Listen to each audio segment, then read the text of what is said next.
¿Qué tal? ¿Cómo andan? Muy, pero muy buenas noches. Feliz Viernes Santo. Estamos haciendo QR en vivo, por Bravo TV hasta las 12 de la noche, después de Comunistas con Juan Di Natale. Bueno, muchas cosas para compartir.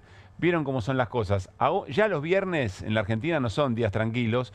Viernes Santo tampoco. Y tenemos 2 o 3 historias para compartir con ustedes que de verdad nos parecen muy relevantes y muy interesantes. Algunas de ellas hay que rescatarlas, porque hay una suerte de militancia del olvido de algunas cuestiones, pero hay novedades y son importantes, ya les voy a contar. En un ratito nada más, Guido Bambini nos va a hablar de Carrie Trace segunda temporada. Y lo va a explicar de tal manera que vamos a sacarnos de la duda, ahí tenemos la portada, vamos a salir de una duda que a esta altura es importante, sobre todo terminando la primera semana de un nuevo régimen del tipo de cambio, que tiene que ver con dilucidar si al gobierno le salió efectivamente bien la jugada. Y si el dólar puede llegar a 1000, con todo lo que eso significa, Guido Bambini tiene respuesta respecto de esto, pero ¿qué es lo que pasa a mediano y largo plazo? ¿Qué significa todo esto? Y sobre todo, los efectos de la bicicleta. Lo vamos a conversar, insisto, con mucho detalle en un ratito nada más. Otro tema que por lo menos para nosotros es determinante en la historia reciente de nuestra democracia y tiene que ver con el crimen de Santiago Maldonado. Son 7 años ya del crimen de Santiago Maldonado y hay una novedad muy importante que pasó inadvertida. No digo desapercibida porque Mariano Hamilton me enseñó con mucha eficacia que no es lo mismo y que lo que ocurre aquí es que algo pasa inadvertido. Y es una nota en página 12 de Adriana Meyer que cuenta, publicada ayer, que cuenta que el nuevo juez de la causa, el nuevo juez federal de la causa, autorizó hace un tiempo pericias, sobre todo pericias de partes y pericias de la familia de Santiago Maldonado.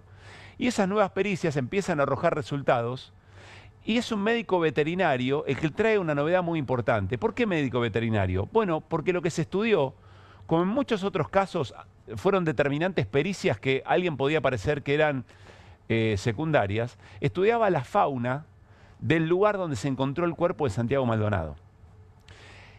Y el comportamiento de la fauna respecto del cuerpo de Santiago Maldonado dice para este perito que Santiago Maldonado estuvo en agua y tierra, en contacto con agua y tierra en un muy breve plazo, en un muy corto tiempo. Santiago Maldonado estuvo más de 70 días desaparecido su cuerpo. Hay algo ahí que nos cierra y ahora hay una pericia muy interesante, muy cruda también, que vamos a analizar en un rato nada más. Pero hoy Viernes Santo, ustedes saben que, como cuenta nuestro querido amigo y colega Washington Uranga, son fechas para la Iglesia Católica donde sus representantes saben que lo que dicen va más allá, trasciende la feligresía, llega a otros oídos, se le presta atención de distintos lugares. Entonces dicen cosas, más allá de las misas de los domingos y otras intervenciones más cotidianas, dicen cosas que tienen fuerte impacto social. Eso ocurrió, por ejemplo, con distintos sacerdotes y arzobispos de Córdoba, de Santiago del Estero, y el arzobispo de Buenos Aires, García Cuerva, que entre otras cosas dijo algo que vamos a compartir a continuación. Dijo García Cuerva: nosotros nos apoyamos en nuestros abuelos. Vamos a ver si lo podemos leer con un poco más de detenimiento y si no, Julia anda cantándome.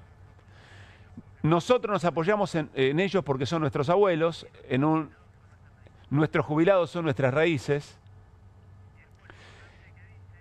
Y lo importante que señala y que trascendió, nosotros queremos que tengan una vida digna, queremos que tengan una jubilación digna, queremos que también sean reconocidos como aquellos que construyeron nuestra patria. Este es un mensaje muy importante, porque es un mensaje que llega en la instauración de los días miércoles como el reclamo de jubilados y jubiladas respecto de las medidas del gobierno de Javier Milei. Pero no solamente eso, sino porque en la protesta de jubilados y jubiladas aparecen otros sectores sociales que también canalizan su discusión respecto de las políticas del gobierno.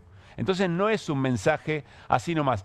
Es probable que las autoridades de la Iglesia, cuando son consultadas sobre estos temas, pretendan preservar su lugar de conciliación. ¿Qué quiero decir con esto?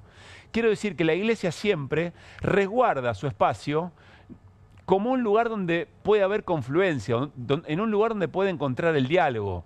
Entonces, si salen a decir públicamente que están jugando de determinada manera en lo político, así que trasciende el mensaje para la feligresía o desde la instancia de la Iglesia, de la representación de la Iglesia Católica, los van a acusar inmediatamente. Están jugando a la política, se están metiendo en política y los van a deslegitimar como un lugar de encuentro. ¿Y por qué esto es importante? Bueno, y acá hay una novedad, porque en la Iglesia Católica, sobre todo sus máximas autoridades, la Conferencia Episcopal, está muy preocupada porque no encuentra respuesta institucional para lo que está pasando en los barrios más pobres. Dicho de otra manera, el temor de que si efectivamente en los barrios más pobres aparece alguna chispa que genera algún tipo de implosión o de manifestación un poco más visible y abierta, no hay institucionalidad que contenga esa situación. Y entonces, ¿dónde va a caer? Dicen desde la Iglesia Católica, en nosotros. Y hay mucha preocupación respecto de esto. Es más, hay mucha preocupación porque algunos dirigentes de la política y algunos dirigentes sindicales les preguntan a ellos qué es lo que tienen que hacer y qué cosas están viendo en los barrios. Entonces, por eso la Iglesia Católica aprovecha estas jornadas, se manifiesta en representación de la línea del Papa Francisco, que hoy, así afectado en su salud como está, fue a Roma a visitar personas detenidas. Lo mismo que hizo García Cuervo en Devoto en las últimas horas. En esa misma línea de valores, de sentido, de lo que significa efectivamente el rol de la Iglesia Católica, las personas que están pasando por situaciones muy dramáticas, entienden que hay un mensaje para dar que es casi como una alerta, no una alerta solamente al resto de la sociedad, sino también a la una respuesta o una canalización a la altura de las circunstancias. No es poca cosa, ¿eh? Para Viernes Santo, para cerrar una semana, les dije, yo sé que estamos en momento de relajo, pero estas cosas ocurren y los viernes y estas situaciones dan lugar a que se manifiesten este tipo de preocupaciones. Arrancamos QR con las voces del día, dale. And the people support the government. Why? Because they see discipline, commitment, acting on promises. Si comparamos marzo contra marzo del año anterior, estamos hablando de un 10% por debajo. El consumo está en niveles muy bajos. Imagínense si aplicamos un 10, 12%, 15%, trasladamos todo a precio, literalmente no vendemos. Ellos nunca van a querer reconocer que Milei sí sabía lo que estaba haciendo, que Karina Milei cobraba coimas, que sí estaban al tanto de que esta lógica de estafa era recaudatoria, quizás para financiar el Partido de la Libertad Avanza, quizás para la Fundación Faro, y esos fines no eran las pymes. Esto no paró nunca, ¿eh? Los aumentos siguieron siempre. Y los porcentajes no tienen nada que ver con la inflación. Siempre estamos hablando de 4%, 5%. Lo que pasa es que ahora se aparecieron listas de 12%. Las familias se iban mudando de barrio. Bueno, lo que está sucediendo últimamente es que las familias directamente se van de la ciudad. Santoro viene encabezando la grilla, hoy tiene 23% de intención de voto y sigue segundo Adorni con 19 puntos. Y lo que viene pasando es que crece la candidata del PRO, está en 17 puntos, ya muy cerca de Adorni. ¿Cómo viene el tema del mercado inmobiliario en Miami? Muy bien. ¿Y cómo lo ves al PRO en la provincia? Mucho mejor. Ojalá que a partir de esto tengamos alguna ley que nos proteja. En las redes cualquiera puede decir cualquier cosa, tirar cualquiera. Y empezaron con ensobrado y terminan con pedófilo. Yo estoy sintiendo que en este momento, y ese discurso hay que frenarlo, este discurso de odio que hay, donde se une al puto, al travesti, al trans con la pedofilia. Y al amigo de... Hay una casa de brujas, claro. hay una transfobia que volvió. Obrero, marrón, pollo y aparte de izquierda, tampoco me atemoriza, ¿no? Que tienen miedo es esto, ¿no? Que el pueblo trabajador se ponga de pie y le diga basta a este plan de ajuste de Milei. Me reequivoqué porque pensé que iba a ser otra cosa, que el país iba a estar bien administrado. Veo que las cosas estaban cada vez peor, hay mucha gente más en la calle, muchos niños y a mí me parte el alma, o sea, si pudiera ayudarlos los ayudaría, pero nadie puede. Muy bien, las voces del día que replican algunas cosas que vamos a conversar también en la jornada de hoy. primero vamos a hablar con Manuel Zunino y vamos a analizar las últimas encuestas para las elecciones en la ciudad de Buenos Aires. Muy disperso, muy polarizado. Yo me pregunto francamente la dificultad para hacer análisis, ¿no? Para hacer muestras, para analizar los datos, para darle un sentido a los datos en una elección que realmente tiene muchas cosas muy distintas a otras. Francamente, eso parece ser lo que ocurre en las elecciones porteñas.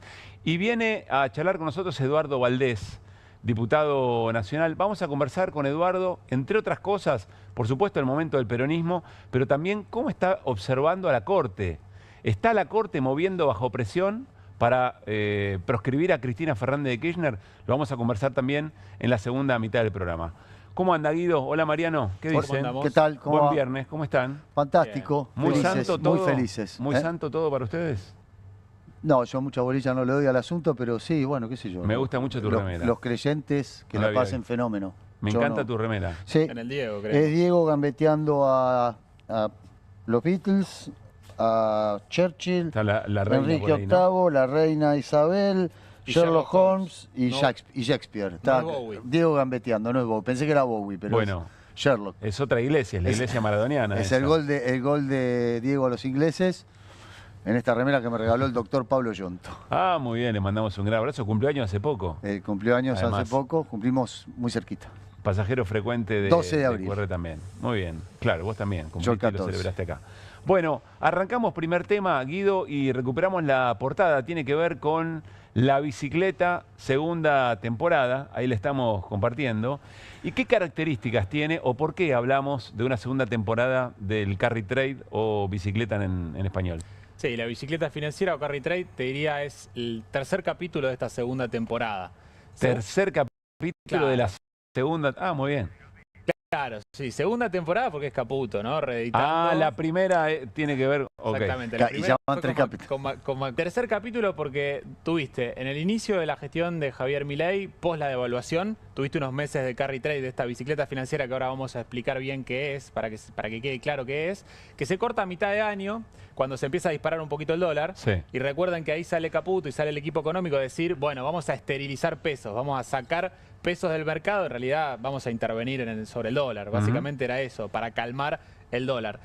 El segundo capítulo de la segunda temporada fue gracias al blanqueo, ¿no? Un stock muy grande, 22.000 millones de dólares, que les permitió reeditar el Carry Trade y que duró, te diría, hasta el fin de año del año pasado, donde nuevamente se empezaron a picar en términos el mercado cambiario. Y bueno, gracias a los fondos del Fondo Monetario Internacional, del Banco Mundial, del BID, el repo que va a hacer el gobierno con bancos privados y la renovación del swap con China, un paquete de dólares impresionante, bueno, se reedita el tercer capítulo de esta segunda temporada de Carry Trade. Tenemos unas placas para ir contándolo. En una primera instancia, me parece interesante plantear esto, ¿no? Que el JP Morgan el lunes pasado anunciaba, y lo leemos, JP Morgan recomendó comprar bonos en pesos tras el fin del cepo y apostar al Carry Trade hasta las elecciones. Sí, así nomás. Así nomás, corta la Abiertamente. bocha. Sí. Vamos a explicar qué es el Carry Trade y por qué... Primero digamos qué es el JP Morgan. Bueno, me parece interesante hablar también de estos fondos, ¿no? Porque es una cita de autoridad para algunos actores de la economía del JP Morgan. Bueno, JP Morgan, Templeton, BlackRock son los grandes fondos de inversión a nivel mundial que hoy no están invertidos en Argentina, pero sí lo estaban en el 2018 y fueron los que el préstamo del Fondo Monetario Internacional vino a darle salida. Sí. A darle salida a la primera temporada del Carry Trade de Claro. la bicicleta financiera de Caputo. Pará, antes quiero hacerte una pregunta, porque ya que decidiste hacerlo en temporadas, ¿cuántos capítulos tuvo la primera temporada? Así sabemos cuántos tenemos ahora. Y la primera temporada tuvo un capítulo largo. Fue un largometraje. Fue un largometraje. Digamos, fue una O sea, película. claro. Entonces ahora por ahí tenemos 3, 4 capítulos de esta. Y este puede ser el último. Lamentablemente para Caputo y sus amigos puede ser el último. Bueno, fuerte definición. Sí. Jugó fuerte Guido Bambini. Suerte para vos.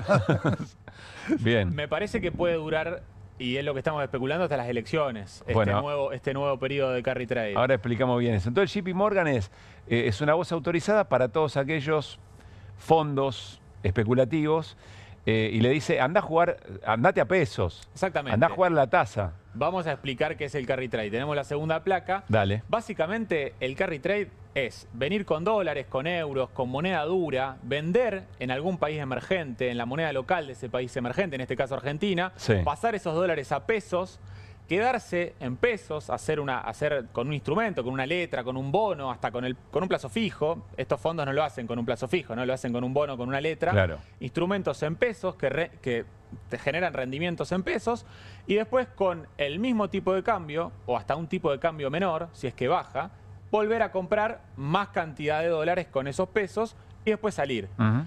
Hay que decir que hay una medida que sacó el martes pasado el Banco Central de la República Argentina, en donde permite a los no residentes, a estos fondos del extranjero, acceder al mercado libre de cambios para hacer este tipo de inversiones financieras, pero sí hay que mencionar que hay una medida macroprudencial, que es lo que tenía en su momento el gobierno de Néstor Kirchner, en donde les exige quedarse por lo menos 6 meses. Hasta después de las elecciones, apenas después de las elecciones. No quiero tomar la parte por el todo, pero vos decís que el gobierno de Milei tomó una medida que también tomó el gobierno de Néstor Kirchner. Es una medida macroprudencial. Hay que Me gusta todo. lo macroprudencial, Sí, suena bien. Sí, suena bien. Casi poético, te diría, suena ¿no? Sofisticado, sí. No, el carry hoy lo están haciendo actores locales. El primer y el segundo capítulo de la segunda temporada fueron con actores locales, y ahora también este tercer capítulo inicia con jugadores locales. La realidad es que fueron los bancos y entidades financieras las que compraron dólares los últimos meses ante tanta incertidumbre. De hecho, el Banco Central tuvo que vender alrededor de 2.300 millones de dólares en el último mes. Bueno, y ahora, a partir de las medidas anunciadas el viernes pasado, de la salida, entre comillas, del cepo, la flexibilización cambiaria, bueno, ese sábado, el sábado pasado, hubo una reunión entre entidades financieras y el equipo económico. Rápidamente se alinearon los incentivos para empezar nuevamente a hacer tasa en pesos. Sí. Básicamente lo que está mirando la City porteña es que hasta las elecciones hacemos tasa y bueno, y cerca de las volvemos a dolarizar nuestras ganancias, ¿no? Los rendimientos que sacamos en pesos. ¿Qué posibilidades le ves en concreto? El gobierno de Javier Milei apuesta a que el dólar llegue a 1.000 pesos. No sé si podemos compartir, teníamos una imagen del... muy original siempre, Nick, respecto de un billete de, ahí está, $1, un Milei. Baja y baja, se viene el dólar Milei, dice Claro. Nick, posteado por el propio presidente de la Nación. ¿Por qué hay tanto...? Es lo que está apostando el gobierno. ¿Por qué es un mantra el dólar a 1.000, digamos? El gobierno pretende llevarlo a 1.000 porque es donde podría empezar a comprar reservas. La realidad es que cuando uno mira la letra chica del acuerdo con el Fondo Monetario Internacional, podría el Banco Central comprar dólares dentro de estas bandas de 1.000 y 1.400 pesos que tiene este nuevo esquema cambiario. Pero lo que pretende el gobierno es, bueno, un nuevo dólar barato que en alguna medida sea un ancla en el proceso antiinflacionario, como lo fue después de la devaluación de diciembre de 2023. De hecho, me animo a decir que estas proyecciones de entre el 4 y el 5% que mostrábamos días anteriores, si el dólar en los próximos días baja un poquito, bueno, es probable que esté más cerca del 4 que del 5, la inflación en el mes de abril, y también parecido en el mes de mayo. Pero es la gran apuesta del gobierno, tener un dólar barato, un peso fuerte, permitirle a la clase media... Pero el gobierno no meses, estaba un poco acorralado por todas las voces que decían que el dólar estaba demasiado barato y que eso tenía malas... Claro, pero vino el Fondo Monetario a generar un nuevo salvataje al programa económico del gobierno. Acá, digo, el programa anterior del crawling pega al 2%, después al 1%, después al 0%, la inflación convergiendo al crawling peg, y ahí sacamos el cepo, fracasó. Por eso fueron al fondo. Fracasó. Claro. Pero entonces esta es una manera distinta de tratarse lo mismo, de planchar el dólar. Esta es una manera que nos tiene acostumbrado, digo, pues son los mismos. Es una neoconvertibilidad, se podría decir. A ver, es un esquema de carry trade, de mantener el dólar barato con fines que eso sea un claramente incentivo, electorales, con fines claramente electorales, que es llegar a octubre con una inflación a la baja, anclado fundamentalmente, y ahora después lo va a contar Mariano también, en las cuestiones paritarias, ¿no? Son las dos anclas, los salarios y el ancla cambiaria. para llegar a octubre con un nivel de inflación controlado por parte del gobierno. ¿Y qué consecuencias? También generar un efecto riqueza, porque la realidad es que $1 a 1000 genera un efecto riqueza. ¿Cómo es el efecto riqueza? Claro, digo, la clase media ve, como veía antes, que puede hacer sus tours de compra a Chile, que puede viajar en el verano a Brasil. Más barato que antes. Y más barato que antes. Sí, y además hay algunos beneficios para las clases que están más dentro del sistema, que por ejemplo el acceso al crédito.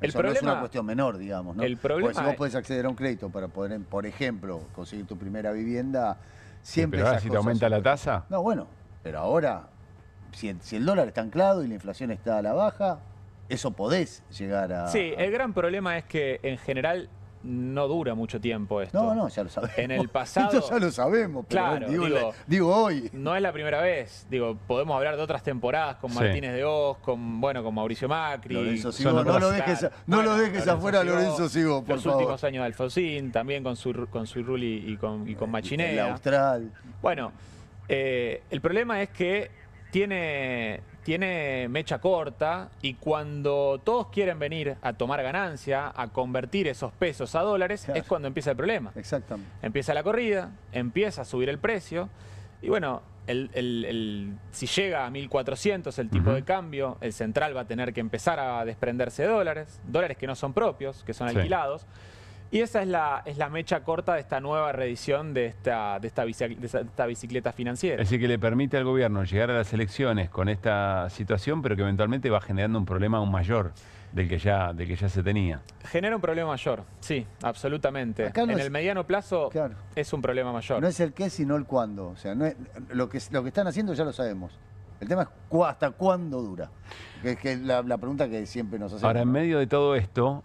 ya lo habíamos visto con el ministro de Economía, Luis Caputo, y también con el Ministerio de Trolls, agitando respecto de no convalidar determinados precios. Caputo celebrando que se habían rechazado por parte de los supermercados algunas listas de precios actualizadas entre el 9 y el 12%. Y miren cómo juega, uno podría decir, el interventor o regulador Javier Milei vuelve a tomar a Nick.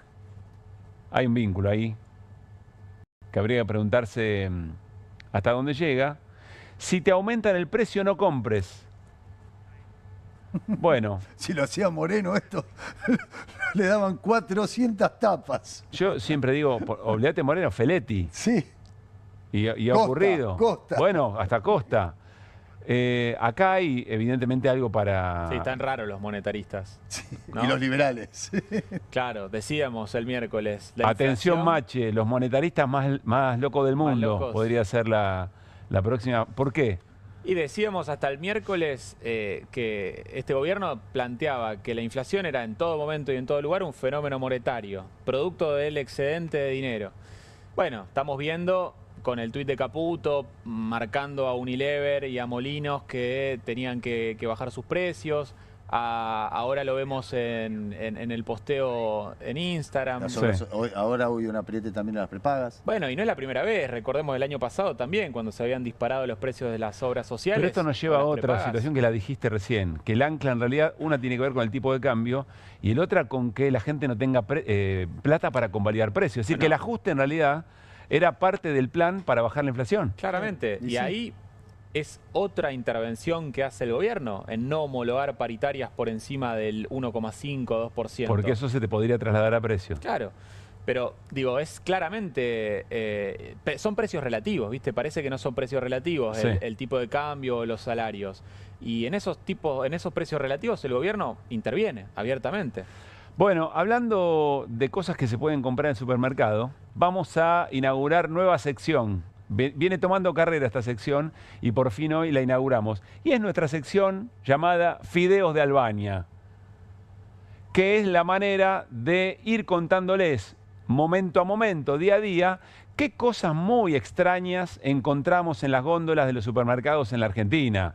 Cosas que insultan de alguna manera nuestra capacidad de producir esos mismos productos. Lo más estrambótico, si ustedes quieren, lo más grosero, casi les diría, perdónenme, lo más porno que hemos encontrado en este tiempo son los fideos de Albania. Y es la gran paradoja. Entonces partimos de los fideos de Albania y vamos a hacer un recorrido de lo que hemos encontrado hasta aquí. Arranquemos, a ver con qué arrancamos. Bueno, primero tenemos, ¿dónde me guío? Ahí está. Pan lactal, origen Brasil. Si hay algo que no sabemos hacer es pan, ¿no? Esta fue una de las primeras cosas que entró. Esto fue lo que primero llegó, ¿no? Sí. Pan lactal de Brasil. Con el trigo, ¿no? Estamos jodidos, ¿no? Parece que no tenemos trigo. Sí, por eso. Donde sembrar alguna cosa que nos permita producir pan. Bueno, los fideos de Albania, por supuesto, ahí están las dos marcas, ¿no? Pastabella y Diamond. Son, efectivamente, aparecen en algún lugar, dice, hechos en Albania. Vaya si sabremos hacer fideos y si tenemos toda una cultura respecto de las pastas. Miren esto, atún de Tailandia, marca Bulnes. La verdad que acá atún tampoco, ¿no? No, está difícil. Industria tailandesa. El atún. ¿Qué más? Estamos en nuestra sección Fideos de Albania, que se convierte en el genérico de todo lo que importamos a partir de la apertura. Papa frita de Paraguay. Sí, otro lío que tenemos con el tema de la papa acá, ¿no? No hay nada, ningún lugar donde ponerla. Acá no hay lugar, efectivamente. No hay como riqueza en el suelo, como, ¿no? Entonces, está muy claro que sale mucho más barato, por ejemplo, miren lo próximo. Es muy claro que sale más barato traer tomate de Egipto o tomates de China que cultivarlo en nuestro suelo. Esto es terrible. Hace poco estaba en Mendoza, me contaban los productores locales que está entrando una pasta de tomate de China que los está destrozando a los productores de tomate de la región de Cuyo, digamos. Sí. Los está destrozando. Pero pensemos, yo insisto, pensémoslo, nos quedan 3 todavía cosas para mostrarles. Lo podemos tomar en joda, pero es dramático. Pero ¿cómo puede ser? Algo tiene que salir muy naturalmente de cualquiera. Con todos nuestros recursos naturales, con nuestro suelo rico, no puede ser que salga más barato algo que tiene que cosecharse del otro lado del mundo. Por supuesto que hay salarios para pagar. Subirse un barco, venir hasta acá, bajarlo del barco, después ponerlo en el mostrador y aún así sale más barato. Y te olvidaste del empaquetado. Bueno, sí, todo lo desde ya. Desde ya. De eso nos dejamos de lado. ¿Qué más? Arvejas súper congeladas de España. Españolas. Arvejas españolas. Bueno, por lo menos hablan en español. Sí, esta por lo menos mantiene el idioma. ¿Qué más? Seguimos. Es nuestra sección Fideos de Albania. Limones de Egipto. Este es extraordinario. ¿No era que le teníamos que exportar limones a Estados Unidos y ahora traemos limones de Egipto? Pero armamos en Tucumán, ¿no modificamos el aeropuerto en Tucumán para tratar de sacar limones que vayan más? Y mira, además claro, viene de Egipto, viene así machucado. Mirá, justo el que elegimos. Sí. Para que venga de Egipto tiene que venir todo golpeado. Y creo que tenemos un último.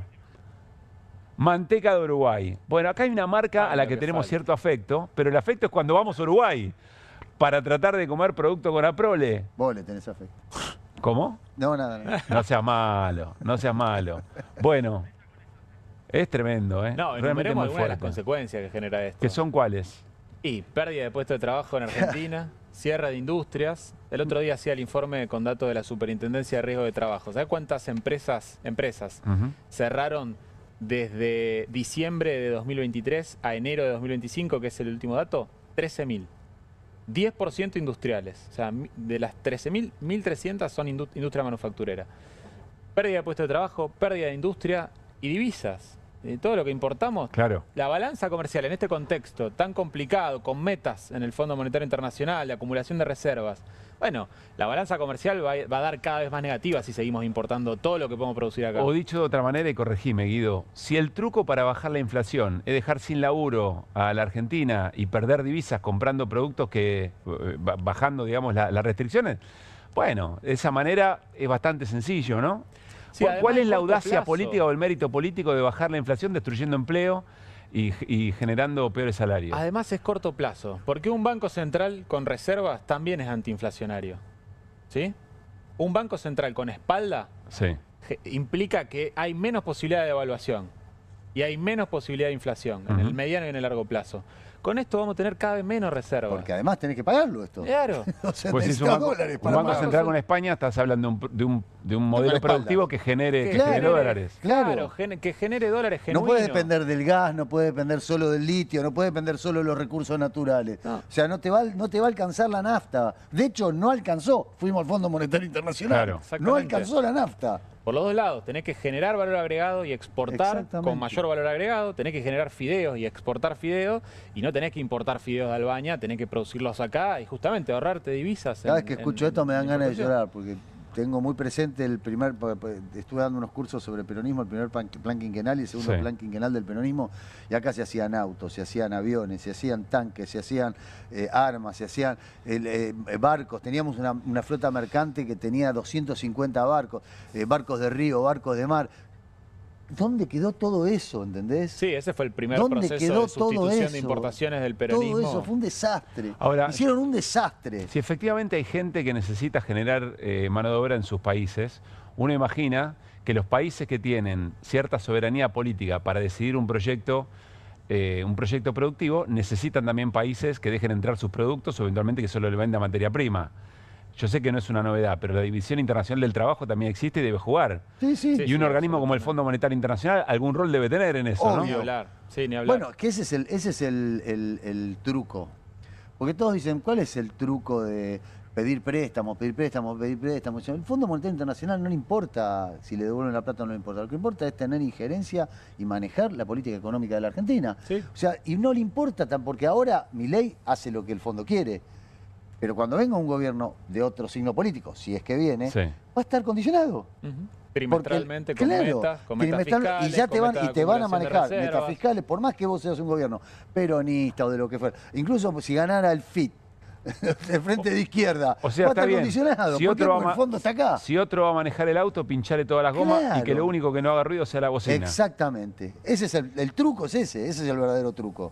Bien. No hay otro. Bueno, es nuestra sección, insisto, Fideos de Albania, un poco jugando con lo que nos impacta esa situación, ¿no? Ir a una góndola de nuestro supermercado, y todo bien con Albania y con los laburantes de Albania, ¿no? Me imagino que Albania tendrá sus desafíos y debe estar diciendo, che, mirá dónde llegaron nuestros fideos. Sí, y hay otra cosa también, que es, yo no quiero competir tampoco con todos los países del sudeste asiático que le pagan $100 por mes a mano de obra infantil. Claro. Digo, porque esta apertura importadora irrestricta, en donde entran productos, digamos, textiles a precios irrisorios, justamente porque están producidos con mano de obra infantil que le paga $100 por mes. No, yo no quiero competir. Yo quiero que haya, digo, reglas más o menos que podamos competir los países con reglas claras. Y desde un lugar virtuoso. Y desde un lugar virtuoso. Claro. Desde un lugar donde vos no estés compitiendo con, ¿qué es el dumping eso, no? Claro, sí, el dumping es justamente cuando te meten un producto a un precio mucho menor para comerte el mercado y después monopolizan ese mercado y te lo suben el precio. Exactamente. Sí. Bueno, yo insisto. Está todo inventado. Está bien eso. Bueno, pero eso es otra gran paradoja. Está todo inventado. Ya vimos esta serie en varias temporadas y sin embargo seguimos cayendo en esa trampa. Algo pasa ahí, ¿no? Ayer hablaba Carlos Heller de la batalla cultural y me parece que eso va. Hay algunos elementos ahí. ¿Por qué insistimos con esta sección? Porque hay algunas cosas que no necesitan mayor explicación. Quizá, ¿no?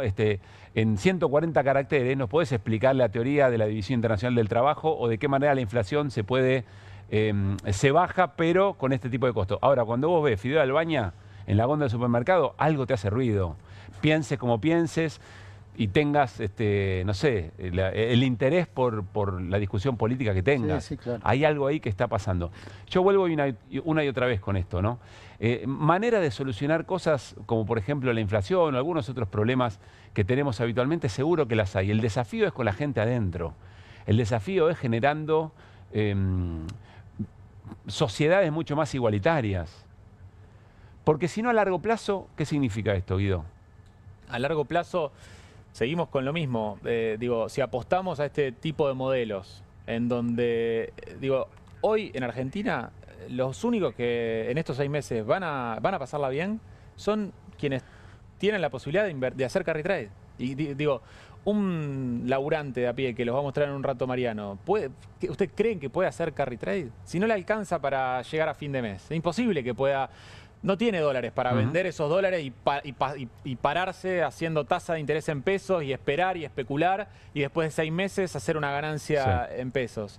La realidad es que, digo, en este modelo como está planteado, los que pierden son las grandes mayorías, los trabajadores, las unidades productivas. Les propongo un indicador de aquí en adelante, de aquí a un tiempo, será. Y ni siquiera hablemos de nombres propios ni de partidos políticos. ¿Cuáles fueron las políticas públicas que trajeron a las góndolas de nuestros comercios fideos de Albania y cuáles serán las políticas públicas que devuelvan a las góndolas la producción nacional. De estas cosas que hacemos habitualmente y que lo tenemos acá al lado, que se producen en las tierras y con mano de obra muy calificada y de mucha experiencia para estos productos. Limones, tomates, fideos, atún. Vamos, les propongo ese juego. Dentro de un par de temporadas de QR, ¿cuáles fueron las políticas que generaron fideos de Albania en las góndolas y cuáles las que recuperaron esa hermosa etiqueta que dice hecho en Argentina? Gracias, Guido, muy claro esto, ¿eh? Enseguida volvemos con algo más de economía. Vamos con otro tema que nos pareció muy importante y fiel a lo que nos enseña Mariano siempre aquí y en otros programas compartidos, algo que ha pasado muy inadvertido en estas horas. Publicó en el diario Página 12 la colega Adriana Meyer esta nota vinculada a nuevas pericias en la causa por el crimen de Santiago Maldonado. Antes de leer el fragmento, devolvéme, Julio, un segundito, porque quiero explicar esto, quiero darle contexto y que no se distraiga la audiencia con lo que vamos a leer a continuación juntos. Ustedes saben, hubo un nuevo juez en la causa por el crimen de Santiago Maldonado, es el juez federal Fernando Calvete, que en su momento autorizó nuevas pericias. Y autorizó pericias de parte, es decir, pericias que pueden aportar o que pueden pedir, por ejemplo, las querellas. Bueno, la familia de Santiago Maldonado pidió ciertas pericias. Y dentro de las pericias que pidió está la del doctor Carlos Robles, que es médico veterinario. Y ustedes podrían decir, ¿por qué un médico veterinario para hacer nuevas pericias respecto del crimen de Santiago Maldonado? Y ahora lo van a entender. Ahora sí vamos a la nota de Adriana Meyer, que tiene en dos momentos un resumen muy claro de lo que les vamos a contar. El cuerpo de Santiago Maldonado, dice la pericia, insisto, es la pericia de este doctor médico veterinario Robles, estuvo sumergido de agua natural, río o lago, por un periodo de corto tiempo, dando lugar a que predadores y carroñeros acuáticos, disculpen esto, pero es lo que aparece en la pericia, sé que es fuerte, pero es muy importante, comieran la zona auricular, malar y maxilar del lado derecho, creo que del lado izquierdo, de la cara de Santiago Maldonado, según surge del informe de autopsia y videos. Pero no un tiempo suficiente, recuerden, dice que estuvo poco tiempo, pero no un tiempo suficiente para que la fauna carroñera ataque otras partes de la cara y las manos. Escribió Robles en la disidencia parcial que planteó el peritaje oficial realizado por una universidad que después vamos a contarles cuál es. El cuerpo de Santiago Maldonado estuvo en tierra expuesto a la naturaleza por un periodo corto de tiempo, dando lugar a que un predador mamífero de tamaño medio, posiblemente un zorro, mordiera el cadáver de Santiago Maldonado en la zona frontal izquierda. Siguen las conclusiones de este profesional, egresado de la Universidad Nacional de La Plata, maestría en Ciencias de la Universidad de Edimburgo de Escocia. Y hay otro párrafo que también aclara aún más la situación.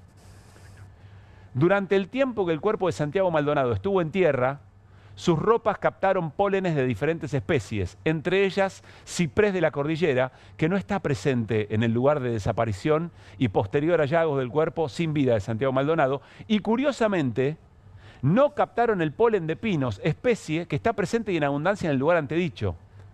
Dijo Robles al referirse a la vera del río Chubut, curso de agua donde fue encontrado su cadáver el 17 de agosto de 2017. Ergo, cuando el cadáver de Santiago Maldonado estuvo en tierra, ello no parece haber ocurrido en el lugar donde se encontró el cuerpo, dijo el médico veterinario, perito de parte de la familia Maldonado. Esta afirmación coincide con lo primero que dijeron tanto los familiares como los integrantes de la Pulof en Resistencia de Cuyamen respecto de Santiago, a que Santiago fue sacado del territorio hacia la zona de Chile y que su cuerpo sin vida fue plantado. Yo insisto, se empiezan a conocer estos testimonios, estos peritajes, esta nota en Página 12 de Adriana. Gran saludo y reconocimiento tanto a Página 12 como a Adriana Meyer, que sostienen efectivamente esta causa, que es muy importante. Entre otras cosas, por la responsabilidad que tiene la actual ministra de Seguridad, Patricia Bullrich, en el crimen de Santiago Maldonado. Y lo que dice en concreto es que el tiempo que estuvo en agua o en tierra, o en ese lugar de la tierra, no fue suficiente para que ocurra algo que la naturaleza hace siempre, que es que vengan otros animales, carroñeros, como lo menciona el perito, y tengan otra afectación, en este caso, de un cuerpo como el de Santiago Maldonado. Es decir, que eso no haya ocurrido, dice en un momento el informe, sería un fallo de la naturaleza. La naturaleza hubiera hecho algo que no hace nunca. Miren la importancia de lo que estamos mencionando. Entiendo, Juli, confirmame si estamos en condiciones de charlar con Sergio Maldonado. Enseguida vamos a hablar con el hermano de Sergio. Mariano, esto es elocuente. A mí me llama la atención que no haya tenido mayor difusión, ¿no? Este tema es algo que ya desde hace 7 años todos venimos más o menos estuvo más de 70 años, perdón, más de 70 días, supuestamente el cuerpo de Santiago Maldonado bajo el agua. Sí, todo surge desde incluso desde la cuestión más primaria. O sea, decir que Santiago se había ahogado ya era un disparate cuando había sido perseguido por gendarmes y había terminado ahogado por culpa de una represión. Como si hubiera tenido ganas de tirarse. Como si hubiera estado pescando, ¿no? Decían, no, estuvo pescando y se ahogó. No estaba pescando. O sea, estaba corriendo, escapando de una represión brutal. Entonces ya ilegal, de ahí además. Ilegal, brutal e ilegal. Entonces ya de ahí arranca mal la cosa. Entonces, y después, ni hablar de la cantidad de veces que se recorrió el río, los buzos, los barquitos, las lanchas. O sea, hubo cuántas veces recorrieron ese tramo del río, 100 millones de veces. Es el mismo tramo donde después aparece el cuerpo de Santiago. Donde aparece el cadáver 70 días después.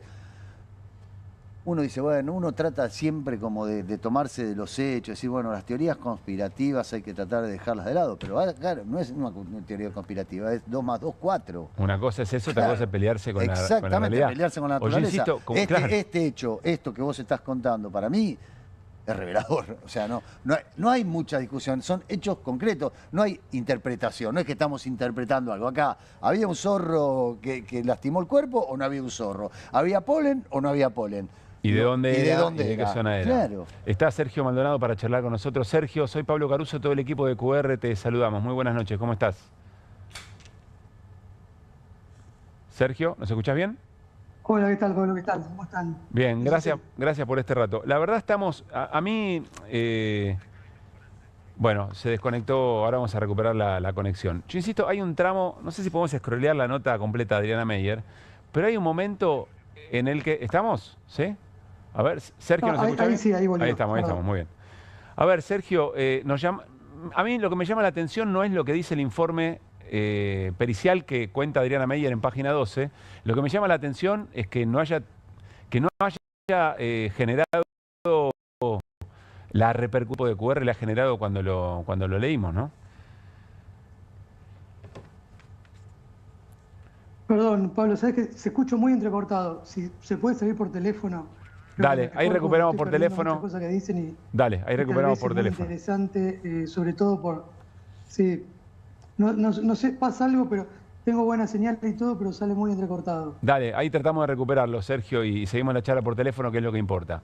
Yo insisto, hay un momento en el que en la pericia dice, la única razón por la cual podría haber solamente mordeduras de un animal, suena fuerte, carroñero, respecto del cadáver de Santiago Maldonado, es si la naturaleza falla. Claro. Si hubiera hecho algo que no hace en ningún momento, digamos, ¿no? Sí. Y eso me parece que es realmente elocuente. Son las pericias de parte que pide la familia y que el nuevo juez en la causa, ya no tan nuevo, pero el juez federal Calvete autoriza y entonces se empiezan a conocer. Es como si encontrara cenizas volcánicas en el desierto, ¿entendés? Como o sea, algo que bueno, no en puede el caso ocurrir, del polen, que no puede ocurrir. En el caso de polen, de esa manera. Es decir, el cuerpo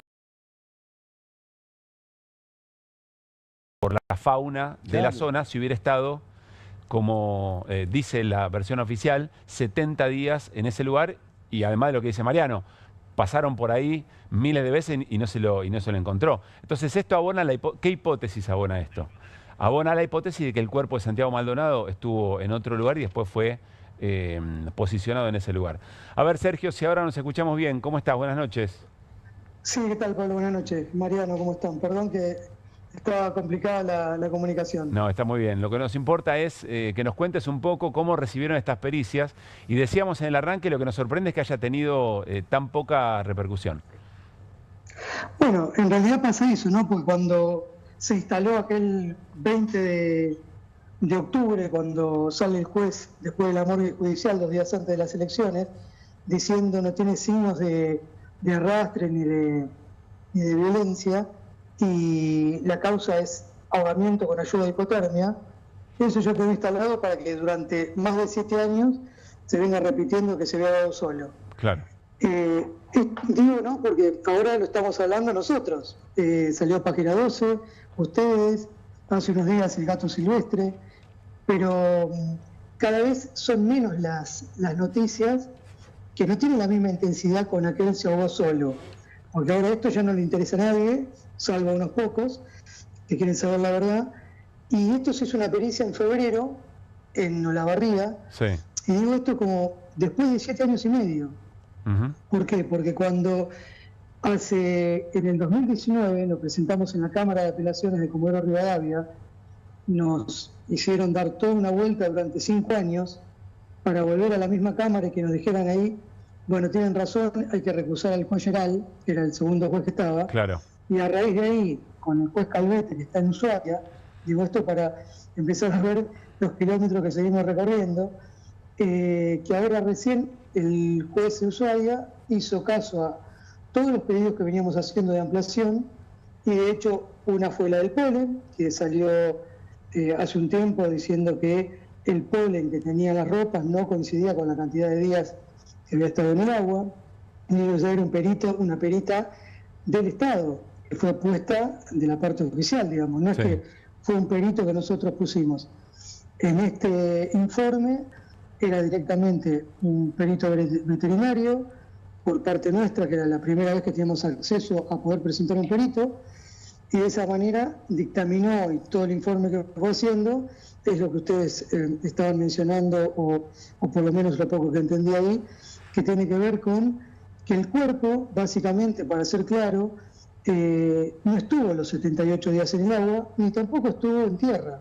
¿Por qué? Porque tiene mordeduras, lamentablemente no hablando de esto que por ahí es muy, muy cruel y duro, pero si hubiese estado en el agua los 78 días, como dicen, no hubiésemos encontrado el Santiago que se encontró. Si hubiese estado en tierra, tampoco, porque de hecho se habla de mordeduras de animales carroñeros. Los carroñeros, justamente lo que dice ese informe, que lo dice la palabra, con todo. O sea, no podría haber, no es que elige, sino que va desintegrando.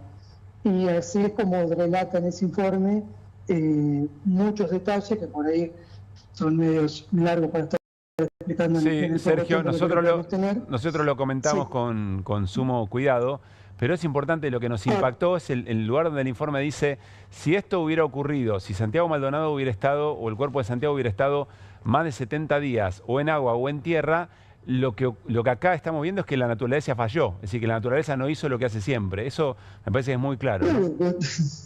No, aparte es algo que es muy doloroso, pero no es que en esto se trata de tener la razón, pero por eso la insistencia todo el tiempo, es decir, che, yo iba todos los días, pasaba por el lugar, no había absolutamente nada.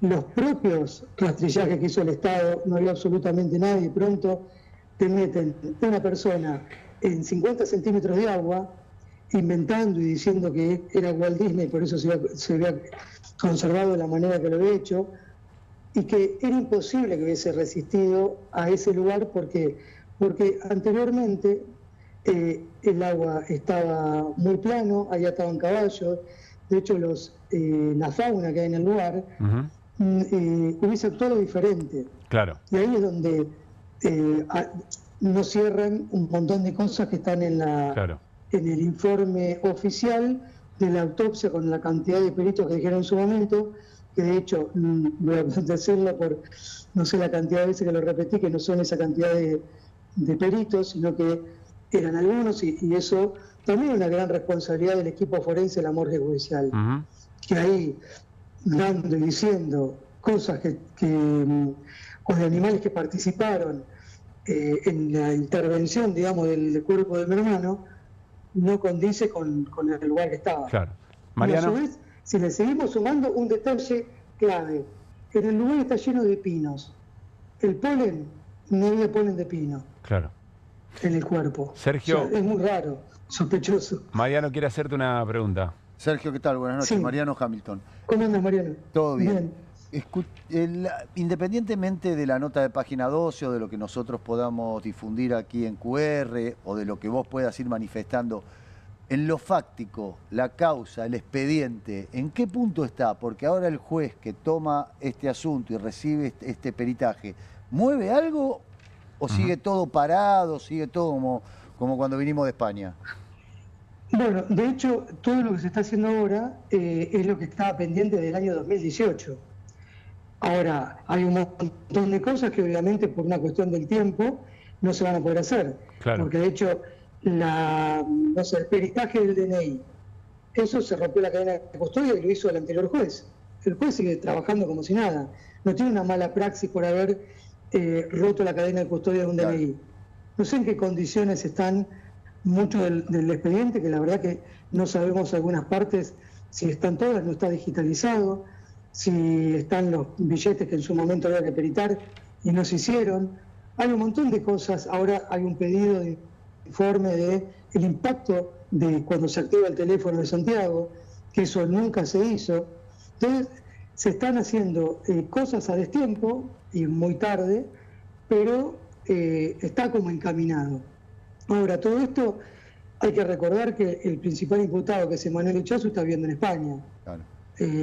No está acá para ir a declarar. Nunca se le tomó declaración a los gendarmes, no se le tomó declaración a los testigos, porque todo lo que hay de declaración es en el marco del habeas corpus, cuando se lo está buscando a Santiago, no después que se lo encuentra y que se empieza una investigación. O sea, nunca arrancó una investigación. Recién ahora, después de 7 años y medio, tenemos acceso a esto y es muy cruel a veces, pero ¿qué hubiese pasado si nosotros no hubiésemos llegado a la Corte Suprema, haber apelado, haber seguido todo ese camino de tantos años? La causa se hubiera cerrado.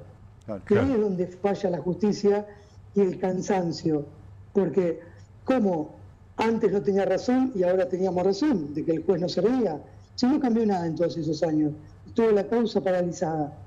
Y ese es el problema que hay con el Poder Judicial, que no actúa en el tiempo que tiene que actuar, y es muy desigual la lucha contra el Estado cuando tiene todo el aparato, y de hecho revivimos y tenemos a la misma ministra de Seguridad haciendo cosas que ustedes están viendo esto ahora, y todo el tiempo venir denunciando en el medio de la Ruta 40, donde no había ninguna cámara, donde apagaron los GPS, donde no filmaron, y así todo, hay algo filmado por ellos, donde es cruel la represión.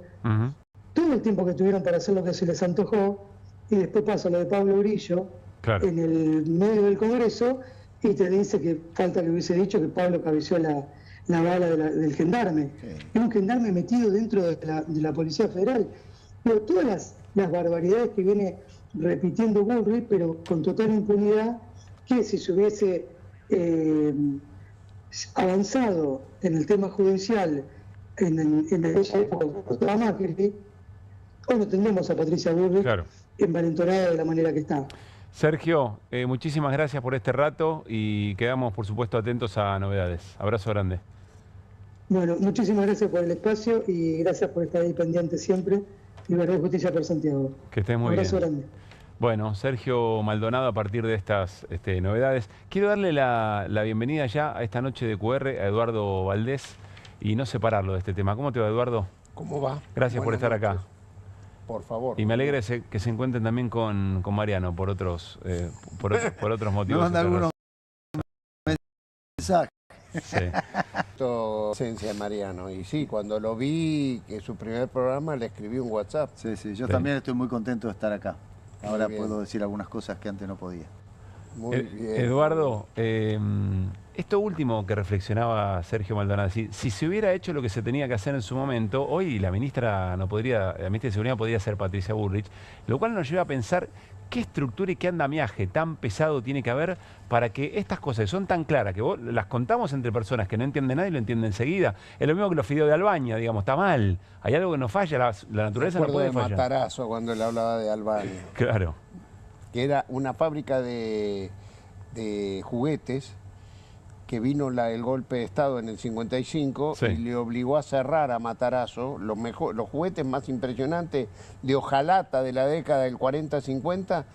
A mí, porque me gusta coleccionar, anda a conseguirlos hoy, ¿no?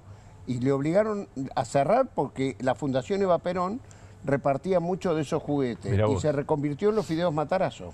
No conocía esta Yo tampoco. historia. Muy buena. Mirá vos, no la Póngala en conocí. el curso ese que da. Sí. Bueno. Lo voy a sumar. Fabricábamos aviones, fabricábamos los autos justicialistas. Éramos el quinto país del mundo que fabricaba autos en el momento eso, en el año 52. Tanques. Estaba el rastrojero Los diésel, aviones el que rastrojero hoy diésel. le compramos a Brasil, ¿cómo se llama? Embraer. Sí. Los técnicos de Argentina, de la fábrica de aviones de Córdoba, fueron los que fueron a capacitar a los brasileños para empezar su propia fábrica de aviones. A alguien le molesta esto, ¿no?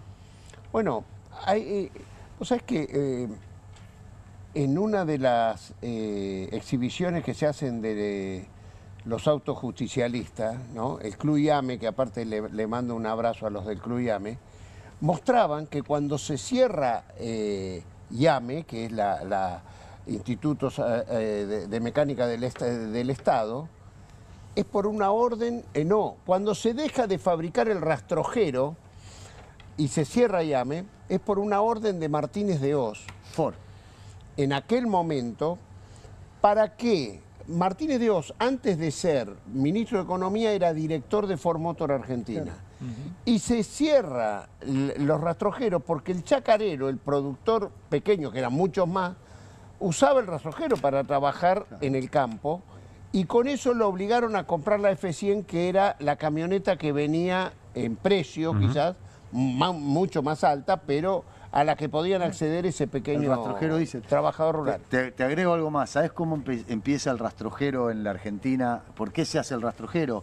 Compran unas cajas de cambio para los tanques livianos y esas cajas de cambio que traen de Alemania no sirven. Entonces tenemos como 500, 600 cajas de cambio. ¿Qué hacemos? En otro lugar la guardan en un depósito de tierra. No, pensemos que... Y los industriales de aquel momento dijeron, no, pará. Los ingenieros de aquel momento dijeron, pará, podemos hacer una camioneta. Y con esas cajas de cambio hicieron los primeros 600 rastrojeros diésel. Y algo así pasó también con los autos justicialistas. Habían donado unos motores Porsche. Exactamente. Que no eran para autos. No eran para autos. Eran, yo no me acuerdo si era para heladeras, para qué cosas. Y el ingeniero, el capitán San Martín, que era el capitán que estaba al frente de la fábrica de aviones, dijo, ¿y qué le parece si acá podemos fabricar autos? Y bueno, y así se empezó a fabricar el auto. ¿Sabes lo que pasó con los autos justicialistas? ¿Qué pasó? Vino el golpe de Estado del 55 y muy parecido a lo que está pasando hoy.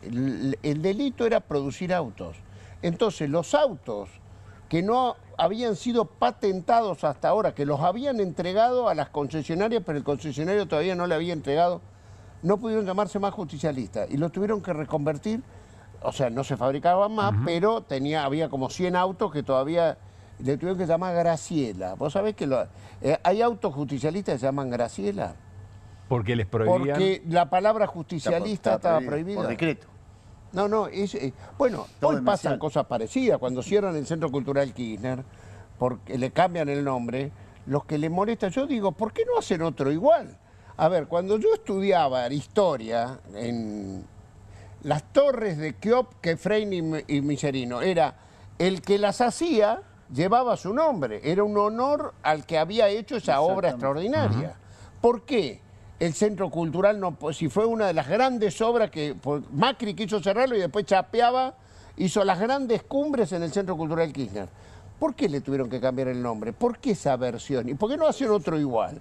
En lugar y le ponemos Centro Cultural Milei. ¿Vos sentís que la batalla cultural la está ganando el gobierno? No sé si el gobierno, ese sector representado por el gobierno. Mira, las batallas culturales en la Argentina son transitorias. Esto la tenemos que aprender nosotros los peronistas. No sé, estoy rindiendo el examen acá al maestro Hamilton. Estoy completamente de acuerdo. Sobre todo la tenemos que aprender nosotros, porque las batallas culturales, hoy él contaba lo de los fideos de Albania, y yo no sé si a la gente le molesta tanto como sé que dentro de 2 años les va a molestar. Entiendo.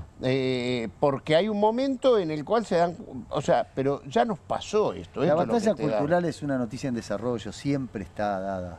Es algo que está sucediendo todo el tiempo. Pero esperá, por momentos perdés un poco Mariano, de terreno, pero lo que cambió me parece es que en muy poco tiempo fueron para atrás algunos valores que que se suponía que estaba muy estable. Pablo, en el 2001, yo me acuerdo perfectamente, había un grito de guerra que era Piquete y Cacerola, la guerra es una sola. La lucha es una sola. La lucha es una sola. Piquete y Cacerola. En el 2001. En el 2004 ya estaban puteando a los piqueteros porque cortaban la ruta, los mismos que gritaban Piquete y Cacerola. Pero convengamos que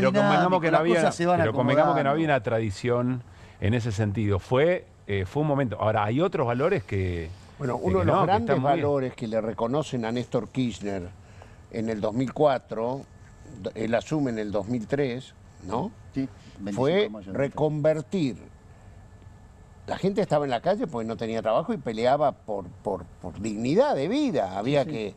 es más, Duhalde había empezado con estos planes trabajar, se llamaban, creo, en ese momento, que era una forma de reconvertir a la gente desocupada. Los planes jefes y jefas. Porque los planes jefes y jefas de hogar.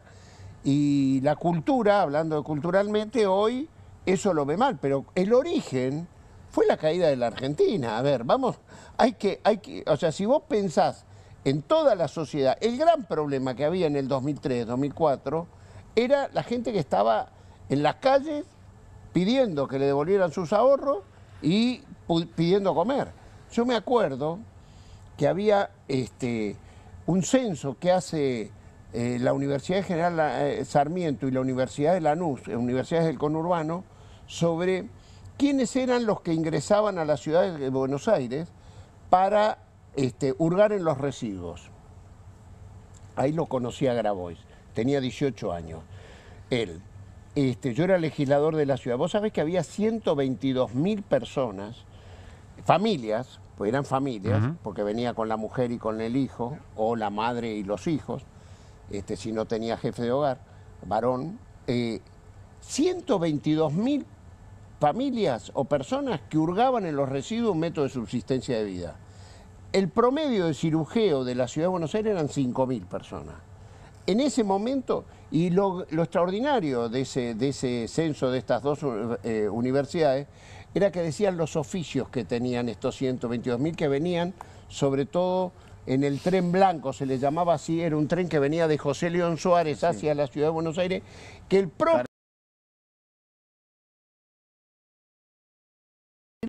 le había hecho para que ingresen los carros, o sea, por eso tomaban ese tren. Eran primero obreros de la construcción, los que se habían quedado sin trabajo, que tenía mucho que ver con cuando llueve no se trabaja, ¿viste?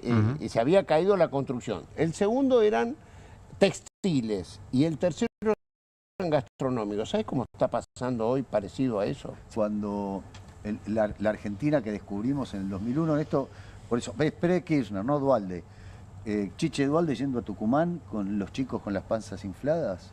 Barbarita se llamaba una... ¿Se acuerdan de eso? Porque parece como que uno vivió... Esto ocurrió hace 250 años.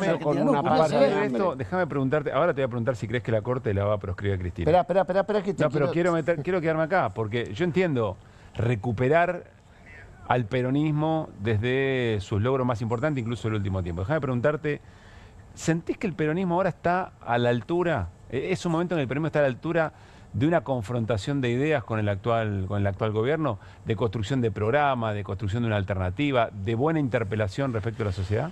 Mirá, yo siento que el peronismo se está reorganizando. Siento que es difícil, perdimos las elecciones y tuvimos que reordenarnos o empezar a reordenarnos, todavía no ha terminado eso, pero yo siento que está a la altura de las circunstancias. Yo pertenezco a un bloque, que es el bloque de diputados nacionales, que los 98 miembros, yo siento que se la bancan, están a la altura de las circunstancias. Te lo tomo, pero fíjate que yo te dije en la producción de una alternativa, en una mejor interpelación. Pero es que el peronismo es pensamiento en acción. Nosotros tenemos en los dos planos que ir resolviendo la acción. Las discusiones de los liderazgos, el no tirar por la ventana, nos necesitamos todos, no sobra nadie, y en el medio tenés que ir accionando. Entonces, es verdad, hoy somos 5 gobiernos provinciales, 5, ¿no? Y creo que, bueno, hubo marchas y contramarchas, pero hoy Cristina Fernández de Kirchner está al frente del Consejo Nacional del Partido Justicialista.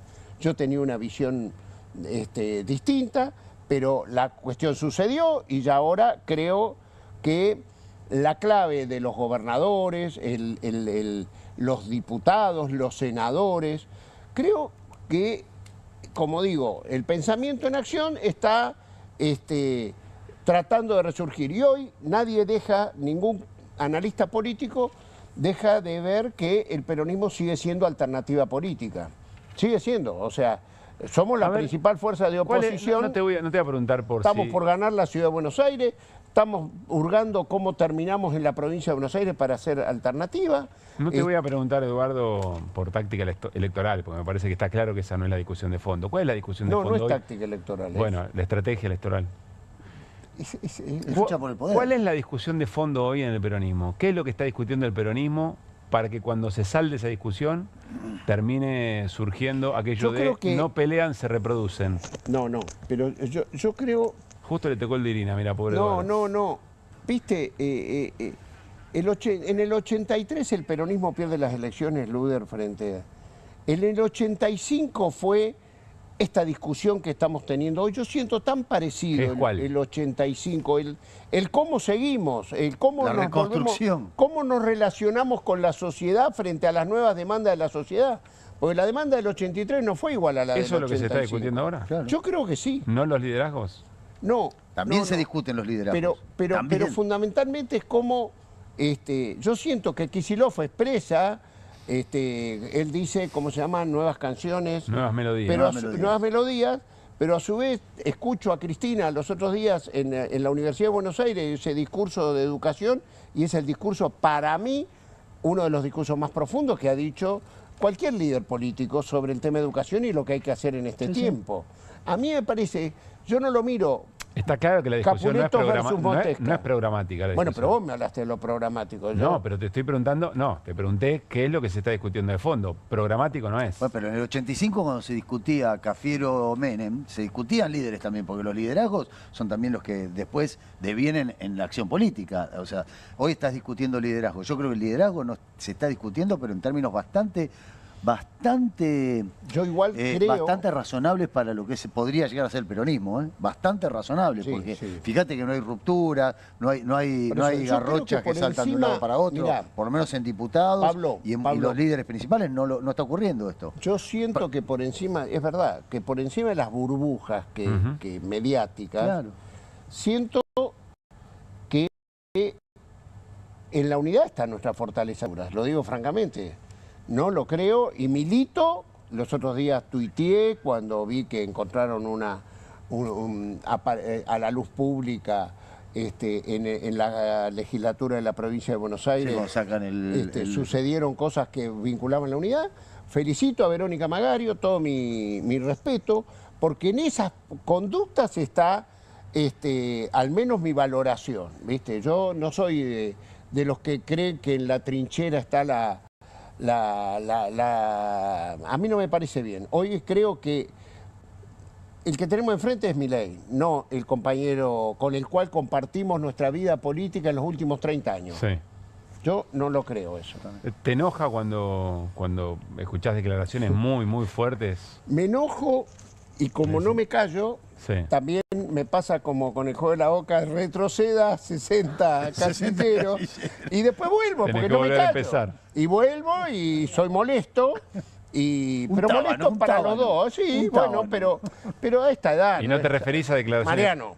No te referís a declaraciones públicas, te referís a... Declaraciones públicas y no públicas, pero bueno, es lo que al menos a esta altura del partido a nosotros no nos van a callar, ¿viste? Somos molestos, yo lo siento, pero bueno. ¿Vos decís por tu trayectoria, por tu recorrido? No, pero molestos a veces porque uno dice cosas que no hay que decirlas para algunos, hay que callarse para no generar malestares. ¿Y vos sentís que, entre otras cosas, tu rol en este momento tiene que ver con decir esas cosas? No me voy a callar, yo milito la unidad, es una militancia, no es un silencio. Y en el momento que todos querían, yo no compartía, y lo digo públicamente, en mi bloque, fuera del bloque, en la sociedad, en los actos que me invitan. y participo activamente y creo que eso es lo que... Ahora va a haber un congreso que nos han convocado. En Ferro. En Ferro. Lo convoca Infran, que es el titular del Congreso del Partido Justicialista. ¿Qué se discute? Y para los que no abrevamos en el peronismo, ¿qué es lo que se discute? ¿Por qué es importante un congreso de esas características? ¿Qué se discute? Bueno, es que estamos todos los que representamos los distintos matices, somos como 900 congresales de todo el país. Es lo que en la etapa que el radicalismo era un partido muy fuerte, la fortaleza estaba en lo que nosotros le denominamos el Congreso Nacional Justicialista, ellos le hablan el Congreso... la Convención Nacional. La Convención Nacional. Bueno, vaya decía, si fuera importante, la de Gualeguaychú, que es la que termina de fundir ahí gana Macri, radicalismo y con el PRO. Ahí se decide... fundirse en el sentido literal de la yo palabra. Yo lo dije también, pero te escuchaba. Fundirse en el sentido literal. Yo lo dije y cuando te lo escuchaba me sonó raro. Y entonces, como un Congreso Nacional del Partido Justicialista hay mucha militancia, desde La Quiaca a Tierra del Fuego, y el que levanta la mano habla, yo tengo pensado hablar. El que levanta la mano, el presidente del Congreso le da la palabra.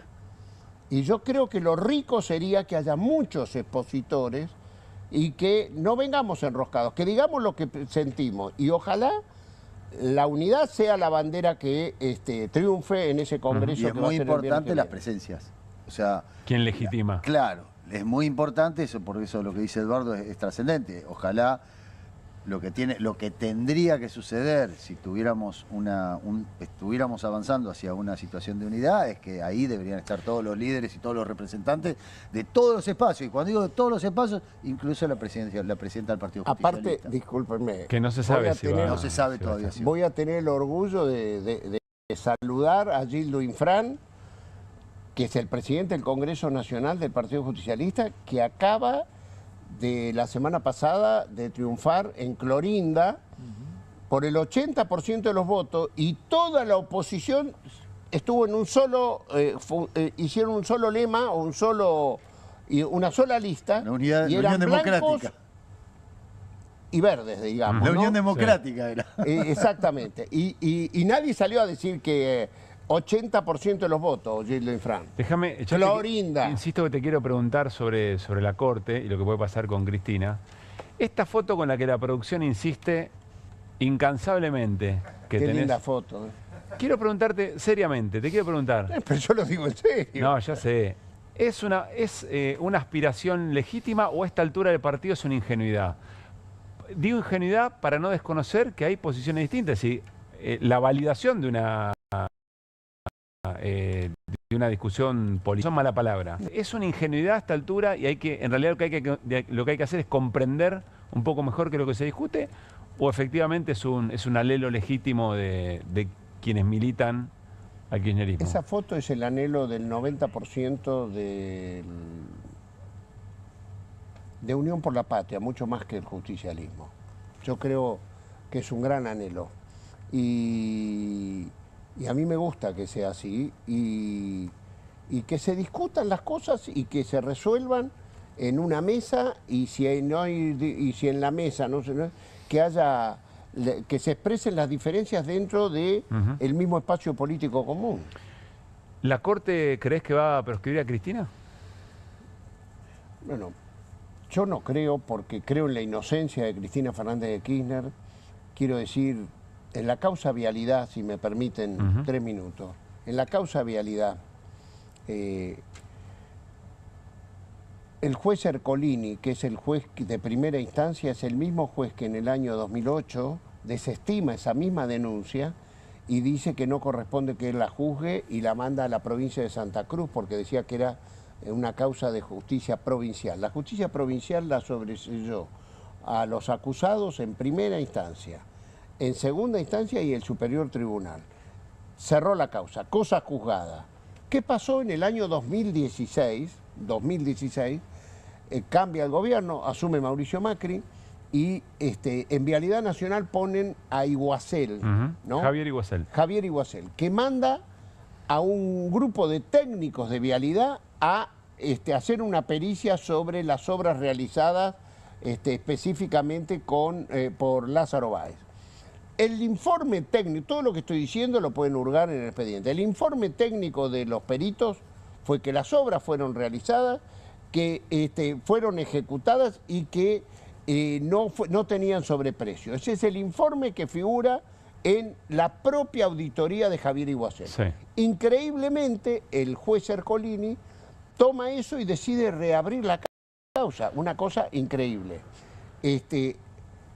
Ercolini, cambiando todos los principios del derecho, que es la cosa juzgada, falla en primera instancia y la condena. Tiene Cristina después, en segunda instancia, creo que le toca a Bruglia y Bertuzzi, y no me acuerdo del tercer juez, que tienen inquina especial con Cristina Fernández de Kirchner. O por lo menos una amistad manifiesta. Y vamos al tribunal oral, la mandan al tribunal oral. En el tribunal oral, que integra el juez Rodríguez Uriburu, creo que se llamaba, Jiménez Uriburu, y el fiscal Luciani, resulta que en el medio del debate del tribunal oral aparece que jugaban al fútbol en el mismo lugar donde tiene su casa Mauricio Macri, que dicen en la Quinta de los Abrocos, el domicilio particular de Macri, que dicen que es una de las canchas de fútbol de mejor césped. Por eso todos quieren ir a jugar allí, aparte seguramente por el dueño. Seguro de por la el casa. césped. Las dos Seguro cosas, las dos rueda cosas. muy bien Dicen la que a pelota. los que les gusta el fútbol Sí. es un césped especial, que bueno. Lo cierto es que, mirá, a Lula, la Corte Suprema de Justicia de Brasil le saca todas las condenas porque descubren que el juez conversaba con el fiscal durante el proceso. Exactamente esto pasó en la causa Vialidad, y encima, en medio, antes de que se haga la sentencia, el juez Jiménez Uriburu se saca una foto con un mate que tenía el lema de Liverpool, que era el nombre del equipo que jugaba, como riéndosenos en la cara. Todo eso debería ser anulado. Ahora, yo te Pero hay escucho. una pregunta que me gustaría que... Espera que termino. ¿Y después quién le toca en la casación penal a Cristina? Hornos y Borinsky. Digo porque las sentencias que tienen que mirar, que son los jueces que iban a jugar al pádel, a la casa, a la Quinta de Olivos, reconocido por ellos, y que encima después iban a la Casa Rosada en vísperas de fallos que al otro día salían en los medios condenando a Cristina Kirchner. Todo eso fue comprobado. Creo que la Corte Suprema de Justicia tiene motivos más que suficientes para analizar este tema y, por supuesto, para desestimar la condena. Yo lo digo, todo lo que digo es público, no es que estoy inventando cosas. Mariano. No, que es curioso cómo vos construís, no vos, en general cómo se construye la pregunta sobre el judicial de Cristina. O sea, se pregunta si va a ser proscripta antes de las elecciones o después de las elecciones. No se pregunta, che, ¿la Corte puede revertir el fallo? Porque no, pero está bien. Pero ese era mi agregado, Eduardo. Claro. Completo, tomo lo que dice Mariano y te pregunto lo último, Eduardo, porque expusiste todas las alternativas de la causa, tanto en lo que tiene que ver con la causa propiamente dicha, con quienes impartieron, entre comillas, justicia respecto de la situación. Está bien. Pero aún con todo esto, mi pregunta es otra. Mi pregunta es, si la Corte, aún sabiendo todo esto, si vos crees que la Corte, en términos políticos hasta te lo pregunto, si crees que la Corte va a tomar una decisión antes de las elecciones, que es lo que... Vos viste el otro día... Ratificando la condena. El diario de La Nación publica, nosotros lo mostramos acá. ¿Qué pasa? Que la Corte se está tomando su tiempo, que se acaba el tiempo para decidir sobre Cristina, y al otro día hace un movimiento la Corte y le traslada al fiscal el caso, al procurador. Mirá. Entonces la pregunta es política, Eduardo, la pregunta no es jurídica. Bueno.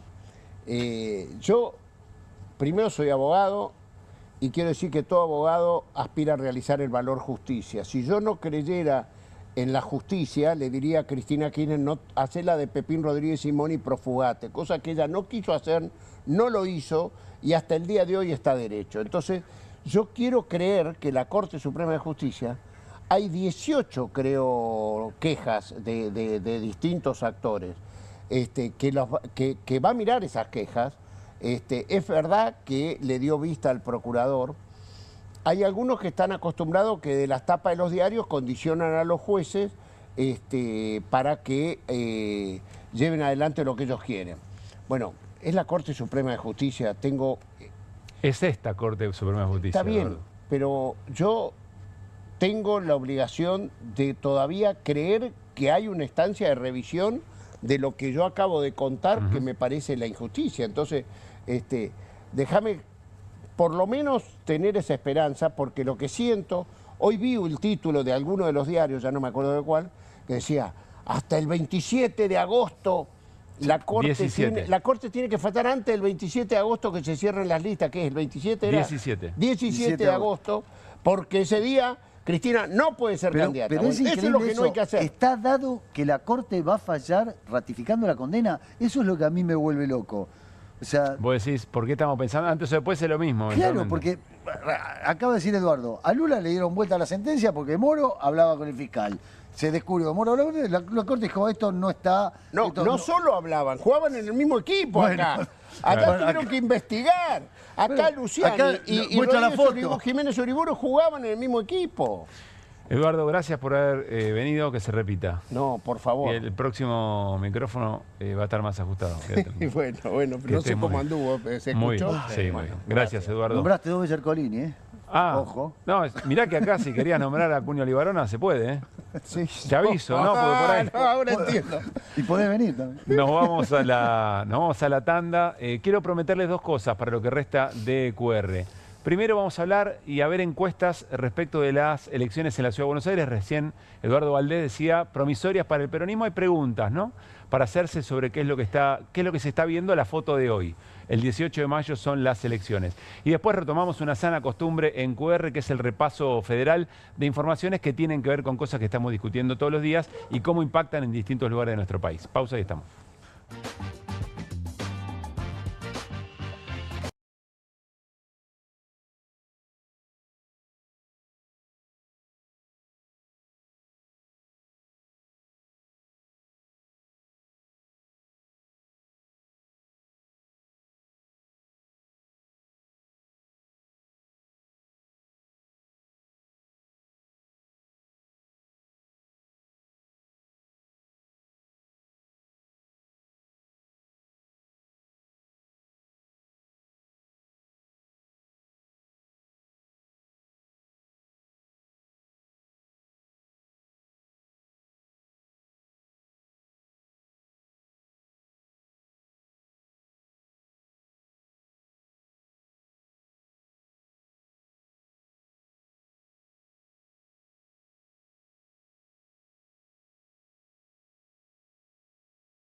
Bueno, muy bien, seguimos en QR y hasta las 12, por supuesto, aquí en Bravo TV. Estamos en vivo, Viernes Santo. Vamos a hacer el repaso federal, un segmento que nos gusta mucho hacer aquí con todo el equipo. Acompáñenme, vamos a la pantalla y vamos a arrancar con aire digital. Estamos hablando provincia de Santa Fe. Huevos de Pascua por las nubes. El kilo supera los 60.000 pesos. Con la llegada de Semana Santa, santafesinos se enfrentan a precios récord en los huevos. Conocer cuáles son los precios. Recién charlábamos con Mariano y con Guido. Hay que ir a una panadería y desembolsar 20 lucas, 30.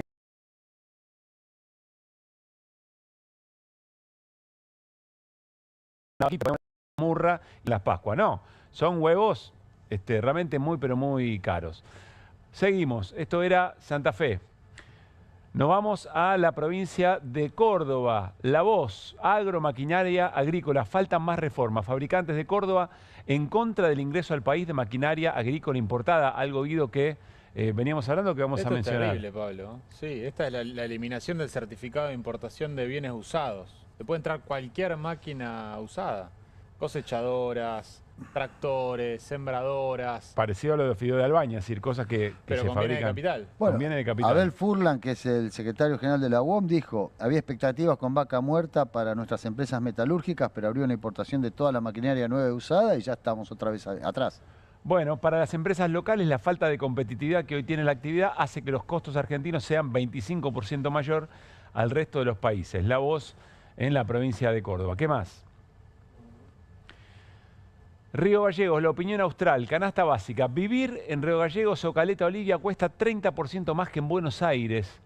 El Observatorio de Economía de la Universidad San Juan Bosco publicó el informe de la canasta básica total y alimentaria, ciudades patagónicas. Familia tipo necesitó en la capital provincial un palo 420.000 pesos. La medición del INDEC para el Gran Buenos Aires fue de 1.100.000. Un poco menor diferencia en la canasta básica alimentaria que mide la indigencia 27%. Tremendo estos datos y hay que ver, por supuesto, qué pasa siempre con los salarios y cómo replica la calidad de vida y los servicios sobre todo, ¿no? Bien, ¿qué más? Próxima. El Sol, Mendoza. Miren esto. PAMI versus traumatólogos. Afiliados perjudicados y reclamos económicos en el centro del conflicto. Vamos a ver cuál es el conflicto. El conflicto entre los traumatólogos de Mendoza y el PAMI llegó a un punto álgido que obligó a especialistas a suspender atención a los afiliados de la entidad en todas las clínicas de la provincia. Si bien el mayor inconveniente es económico y los únicos damnificados son afiliados del PAMI, existiría otra punta para analizar que quedó oculta bajo la alfombra y que tiene que ver con el pago que las clínicas privadas le otorgan a los médicos. En muchos casos difiere entre 30 y 60 días después de prestado el servicio.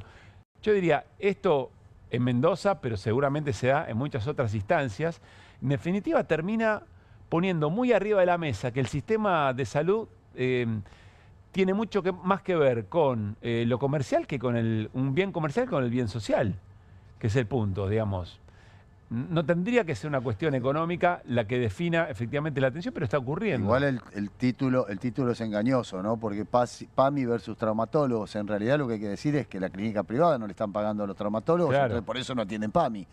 El problema es justamente del mercado de las clínicas privadas y no de los traumatólogos como individuos, que se pusieron de acuerdo. Todos los traumatólogos se llamaron por teléfono para decir no atendamos el PAMI, vamos muchachos. Es decir, la salud como un bien de mercado y no como un bien social. Sigamos.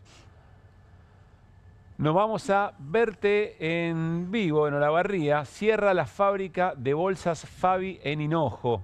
En la mañana de este martes los trabajadores fueron notificados por representantes de la firma provenientes de Chile y de Perú. La medida afecta a 120 operarios y aparece el comunicado oficial, pero bueno, es un caso en tantos. Ahora, en localidades de estas características significa un montón. Pero vean, esto es lo que está ocurriendo, ¿no? Cierre de fábricas. Y 120. Nos vamos a Jujuy, jujuyalmomento.com. Semana Santa, las reservas hoteleras rondan el 50% en Humahuaca. Marcelo Cáceres, secretario de Cultura, Educación y Turismo de la Municipalidad, dijo que en relación con el año 2024 se nota la baja circulación de turistas en toda la región de La Quebrada. En Costa Atlántica creo que levantó un poco, se esperaba menos, pero en último momento llegó un poco más de gente. Siempre hay quien puede disfrutar del turismo, pero bueno, estos puntos evidentemente muy tocados como Humahuaca en Jujuy. Y vamos con la última. Nuevo Diario, estamos hablando de la provincia de Salta, efecto de la salida del cepo. Pymes advierten incrementos del 30%. Luego de los anuncios económicos del gobierno, que incluyeron la salida del cepo cambiario, pymes de Salta informaron que llegaron a aumentos del 30% a distintos productos. Esto me parece interesante porque en general hablamos de los supermercados en el AMBA, o de los comercios del AMBA, y hablamos del 9 al 12, pero miren las pymes en la provincia de Salta, 30%. Después hay que ver qué ocurre, cuánto es especulación, cuántos son efectivamente insumos que han aumentado y vinculados al dólar. Bueno, se verá, pero 30% es mucho, ¿no? Muchos corralones, muchas ferreterías industriales también, que son los que tienen, digamos, insumos dolarizados, pegaron un salto en los primeros días de la flexibilización cambiaria. Yo insisto con esto, no le digamos salida del cepo. Acá no se salió del cepo. Está bien, eso porque hay varias restricciones. Por ejemplo, que las empresas no pueden liquidar fondos al Las exterior. empresas todavía Dividendos, no pueden Me dar. gusta Guido Bambini metido en la batalla cultural. No hay que hablar de salida del cepo. Y no, la realidad es que todavía no se salió del cepo. Las empresas todavía no pueden comprar dólares para atesorar y no pueden girar los dividendos, los que tenían, los stocks de dividendos, los de ejercicios pasados, y recién pueden girar al exterior los iniciados en 2025, es decir, a partir del 2026. Hay una bola impresionante de demanda, ahí expectante, de dólares, que no está presionando contra ese mercado. Bueno, se vienen las elecciones en la Ciudad de Buenos Aires y les prometimos hacer un repaso de encuestas que está mostrando la foto de hoy respecto de una elección muy polarizada, con muchas particularidades. Vamos a charlar enseguida con Manuel Zunino, que es director de proyección, y vamos a analizar algunos de sus elementos, pero creo que tenemos la posibilidad de ver algo publicado en el diario Clarín. El diario Clarín hoy publica una suerte de promedio basada en los 9 sondeos porteños del último mes. Este es el promedio de 9 encuestas. Ahora vamos a ver qué dice proyección, pero el promedio dice Santoro por esa hora Buenos Aires, 26%, Los Penato del PRO con 18%, y la pelea parece estar por el segundo puesto entre el PRO y la Libertad Avanza con Manuel Adorni con 17%, prácticamente un error normal, digamos, estimativo de las encuestas. Sí, 1 o 2 puntos para arriba o para abajo, ¿no? Y ahí abajo, Ramiro Marra por la UCD 8,7 y Horacio Rodríguez Larreta 8,5 con Volvamos a Buenos Aires, jugando otro partido, y la pregunta sobre a quién le sacan. Pero insisto, esto tiene que ver con un resumen de los 9 sondeos. Ahora vamos a ir al de proyección. Vanina Biasi con 3,9, Alejandro Kim, Principios y Valores, referente principal es Moreno, 3,4, Lucil Levy de Evolución de la Unión Cívica Radical 3, Pablo Oliveto, Coalición Cívica, y No Sabe, No Contesta, 6,0, otros 2,8. Saludamos a Manuel Zunino de Proyección. Manuel, ¿cómo estás? Siempre muy amable con nosotros. Buenas noches. Buenas noches, todo bien. Nos estamos escuchando la vuelta, creo que de Manuel, ¿no? Bueno, ustedes me dicen si se escucha bien. Manuel, ¿vos nos escuchás bien? Yo los escucho un poquito cortado, pero los escucho bien. Bueno, sigamos nosotros un segundo y tratamos de mejorar un poco el retorno, creo que era, de lo que estaba recibiendo Manuel Zunino, que tiene una encuesta que muestra de alguna manera lo que está ocurriendo, insisto, en la ciudad de Buenos Aires. Me sigo escuchando yo todavía en retorno. Parece marcar una diferencia de Leandro Santoro y que la Libertad Avanza y el PRO juegan su propio partido. Yo pensaba, qué error de la Libertad Avanza lo de Ramiro Marra. Para mí el candidato de la Libertad Avanza tenía que ser Ramiro Marra. Qué error desprenderse tan fácilmente de una referencia que habían construido. Que es el armador de la Libertad Avanza en la ciudad, ¿no? Y que, digo, un error que repiten en Santa Fe también me parece, con no sostener a Amalia Granata. Sí. Me parece errores políticos, ¿eh? No sé qué piensan ustedes al respecto. No, bueno, hay mucha miserabilidad también, ¿no? O sea, esto recordemos cómo se desencadena por la pelea a la interna entre Karina Milei, entre Karina Milei y Marra. Es cuestiones de vedetismos. Ahora, a ver si podemos volver a la primera imagen, acá. Insisto, este es el promedio de 9 sondeos porteños del último mes. Si vos hacés la cuenta, yo entiendo que tiene un impacto muy fuerte ganar.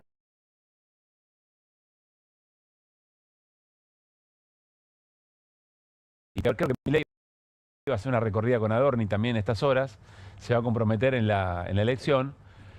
Pero vos tenés Santoro 26 y después la sumatoria que te da Los Penato. 3 tercios.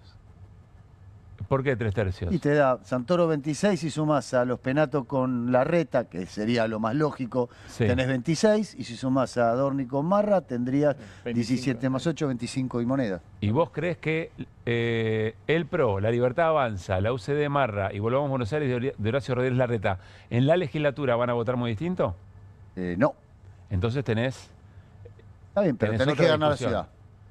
Pero ganás la ciudad y te posicionás de otra manera para la elección de candidato Eso a... quiere decir, el impacto de ganar. Candidato a jefe de gobierno. O sea, a ver, la situación es una situación dada. Hay que ver después que también tenés los 3 puntos y pico de Kim en principios y valores que se pueden sumar a Leandro Santoro. Ahí tenés 29. Sí. O sea, podés...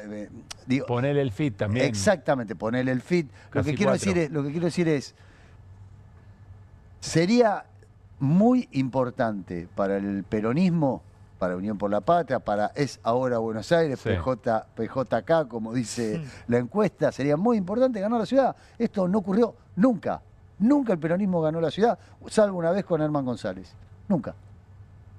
La única vez que ganó la ciudad fue cuando fue candidato a senador Herman González. Quiero contarles, si tenemos, Juli, la imagen. Bueno, vos me avisás si tenemos, porque hay una discusión en este momento. Apoderados de los distintos espacios políticos están discutiendo de qué manera se va a presentar la boleta única digital en la pantalla. 1, 3, 4. La primera discusión tiene que ver, bueno, por supuesto hay un sorteo, si quién aparece primero. Entiendo que el sorteo lo pone primero Horacio Rodríguez Larreta, que es una cara muy conocida. Muy fuerte, claro. Pero la discusión más fuerte es cuántas personas aparecen en la imagen de cada boleta, es decir, de cada espacio partidario. ¿Aparece una sola cara o aparecen 3? Los 3 primeros. Y entonces vos tenés la discusión que si el primero es muy conocido, pero los otros 2 no tanto, disculpen la referencia, pero caso Santoro, por ejemplo, o vos tenés, en el caso del PRO, tenés a los Penato, tenés a Lombardi, creo que Laura Alonso, me parece que va al tercer lugar. Tercera Laura Alonso. Tenés 3 caras que tienen un poco más de conocimiento. Mirá hasta dónde llegan las discusiones, digamos, ¿no?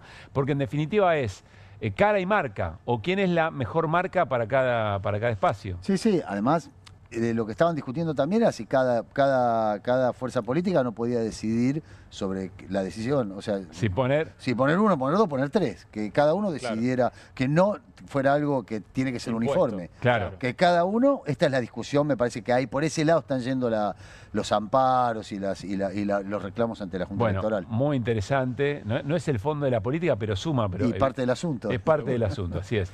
Tanda y estamos. Vamos a hablar de salarios y si logramos repasamos las encuestas de Manuel Zunino de Proyección. Ya venimos.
a las 12. Vamos a scrollear un poquito para terminar este Viernes Santo y meternos ya formalmente en el fin de semana. O sea, es que me contaron algo muy importante. El otro día estaba en la duda sobre si el Jueves Santo se podía estacionar o no. Porque en realidad... ¿Estacionar qué? El auto. ¿Qué vas a estacionar?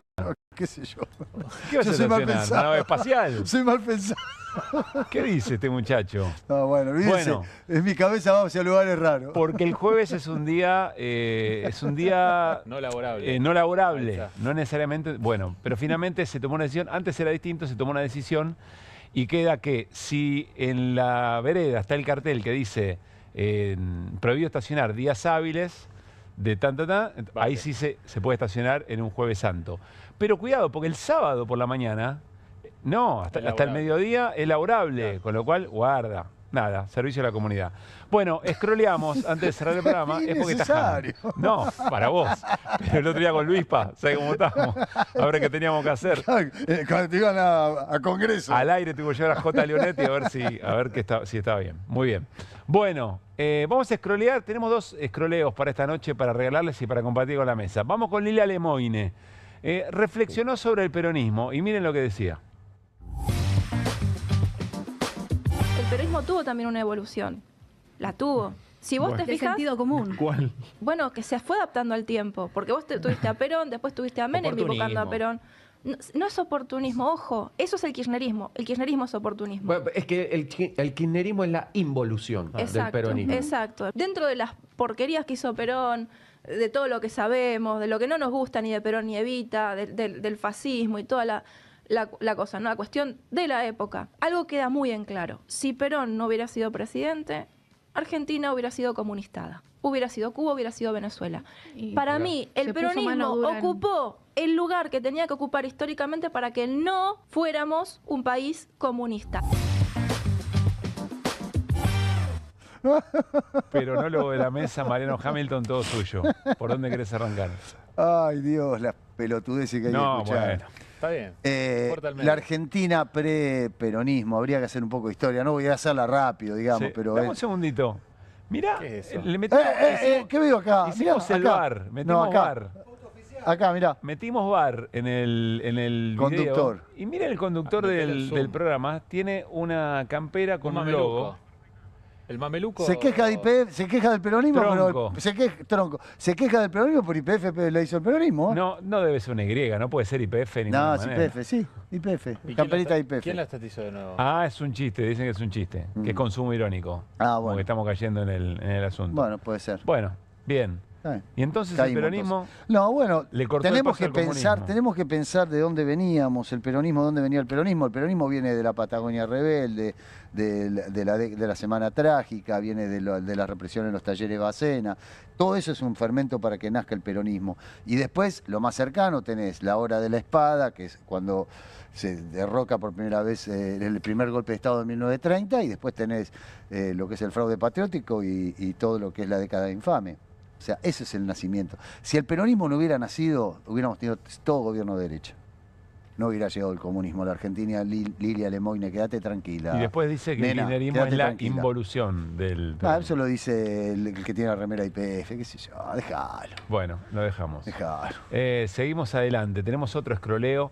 También del palo de Mariano Hamilton, porque tiene que ver con el deporte. Ustedes saben, Mariano, periodista, cuya en algunos momentos especializado en deportes, ¿no? Sí, sí. Ha hecho grandes hitos. Grandes contribuciones a la desinformación, sí. Muy bien. Bueno, el protagonista de este escroleo es ni más ni menos que Lionel Andrés Messi. Dale. El Mundial no está tan lejos, ¿no?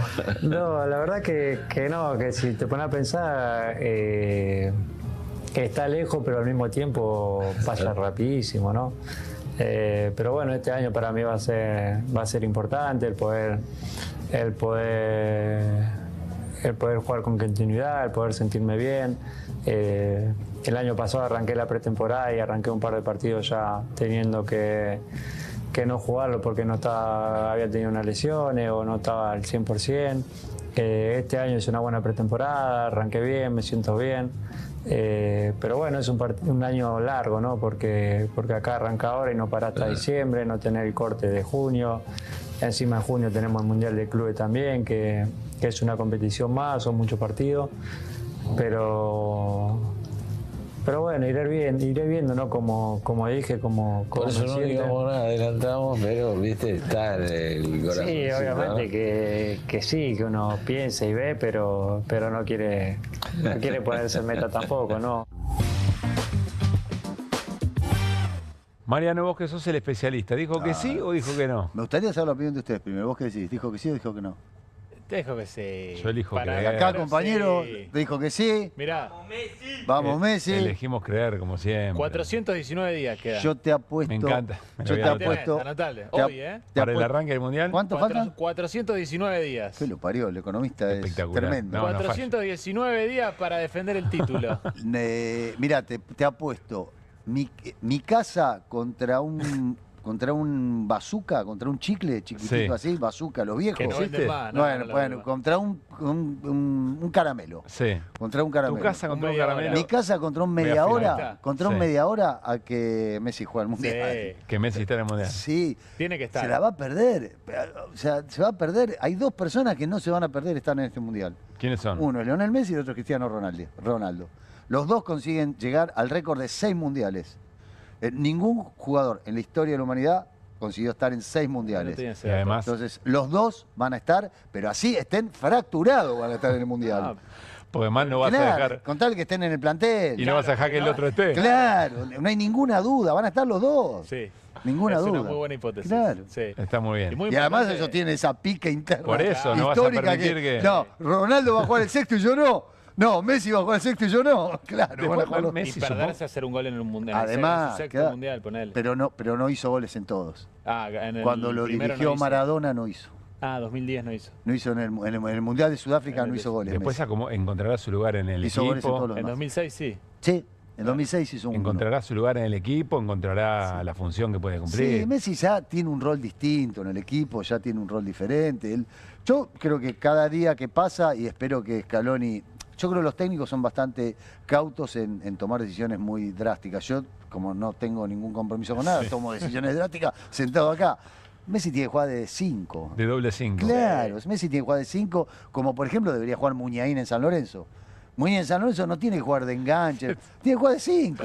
Necesitaba decir, quería mandar un mensaje, pero Mariano, ¿sabés por qué? al técnico de San Lorenzo. Porque Muy bien. hay algo que O es... tiene que ser suplente Messi. Hay ¿Qué problema una... hay? No, no va a ser suplente. Con la dinámica que tiene el Hay mediocampo una, argentino hay hoy. una, Claro, hay ¿a una quién sacás? realidad del Pará, fútbol. alguien tiene que sacar. ¿A quién ¿Vos sacás? viste el dinamismo que Cualquiera. tuvo? ¿Cómo a cualquiera? ¿Vas a sacar a McAllister? No puede sacar. Sacás a cualquiera. Es cierto que en un partido No, definitorio los tres del medio tener- juegan. Los tres del medio juegan. Los tres del medio juegan, pero Messi juega ahí en te ese da una quilombo. tranquilidad tenerlo a Bien. Messi. O sea, McAllister lo tirás unos metros más adelante o lo tirás unos metros más adelante a Enzo Fernández y lo dejás a Messi más atrás. Alguien debe porque estar es distribuyendo. Alguien debe estar mirando en QR en qué se han convertido. No, porque lo que hay que entender, el fútbol es muy sencillo. Es una boludez el fútbol. La verdad que lo complejizan. El fútbol vos mirás quién es el 5 de tu equipo y sabés cómo juega ese equipo. Bien. Ya lo tenés claro. Mirás el 5 y dijiste, estos son burros, estos son picapiedra. Vos enseguida te das cuenta. Y después un equipo trasciende adentro de una cancha, hay dos variables. Gambeteas un tipo, entonces genera superioridad numérica, o vas a los espacios vacíos y te tiras la pelota donde no había nadie. No hay mucho más, el fútbol es una pelotudez, la verdad. Pero lo que pasa es que la complejizan tanto. Dice Hamilton que salió campeón. ¿Cuántas veces con Ninguno. el equipo de Jugando el equipo del CEPA salió un montón de veces campeón. Pero bueno.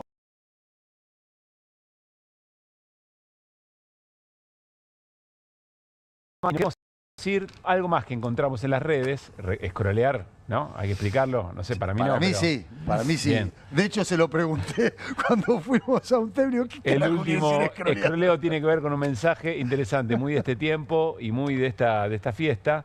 Coman carne en Semana Santa, que ya no es un pecado, es un milagro. Y está muy bien, porque cayó, Sí. es histórica la caída de consumo de Campeón carne. en 100 años. Y lo que aumentó en las últimas semanas también es muy, muy importante. Sí. Así que con eso nos vamos. Pásenla muy bien. Sean creyentes o no, siempre este tipo de reuniones invita, me parece, a pensar un poco en el otro. Tratar de darle un lugar, incluso a aquellos que no estamos de acuerdo, que creemos que estamos en veredas opuestas, siempre hay la posibilidad de encontrar la manera de construir un puente, sea con una palabra, sea con un gesto, a veces hasta con una mirada, aprovechemos este fin de semana y estos días para tratar de restarle un poco de violencia a la manera en que nos tratamos. Mariano, pase muy bien. Gracias. Gran remera. La única realidad es que nadie se salva solo. Entonces, está muy bien. Todos tenemos que pensar eso, permanentemente. Guido, gracias por romperla otra vez. Gracias a ustedes. Buen viernes. Pásenla muy bien a nuestros compañeros aquí, por supuesto también en el control. Buen fin de semana. Terminamos el primer mes de QR. Nos reencontramos el lunes a las 10 de la noche acá en Bravo TV.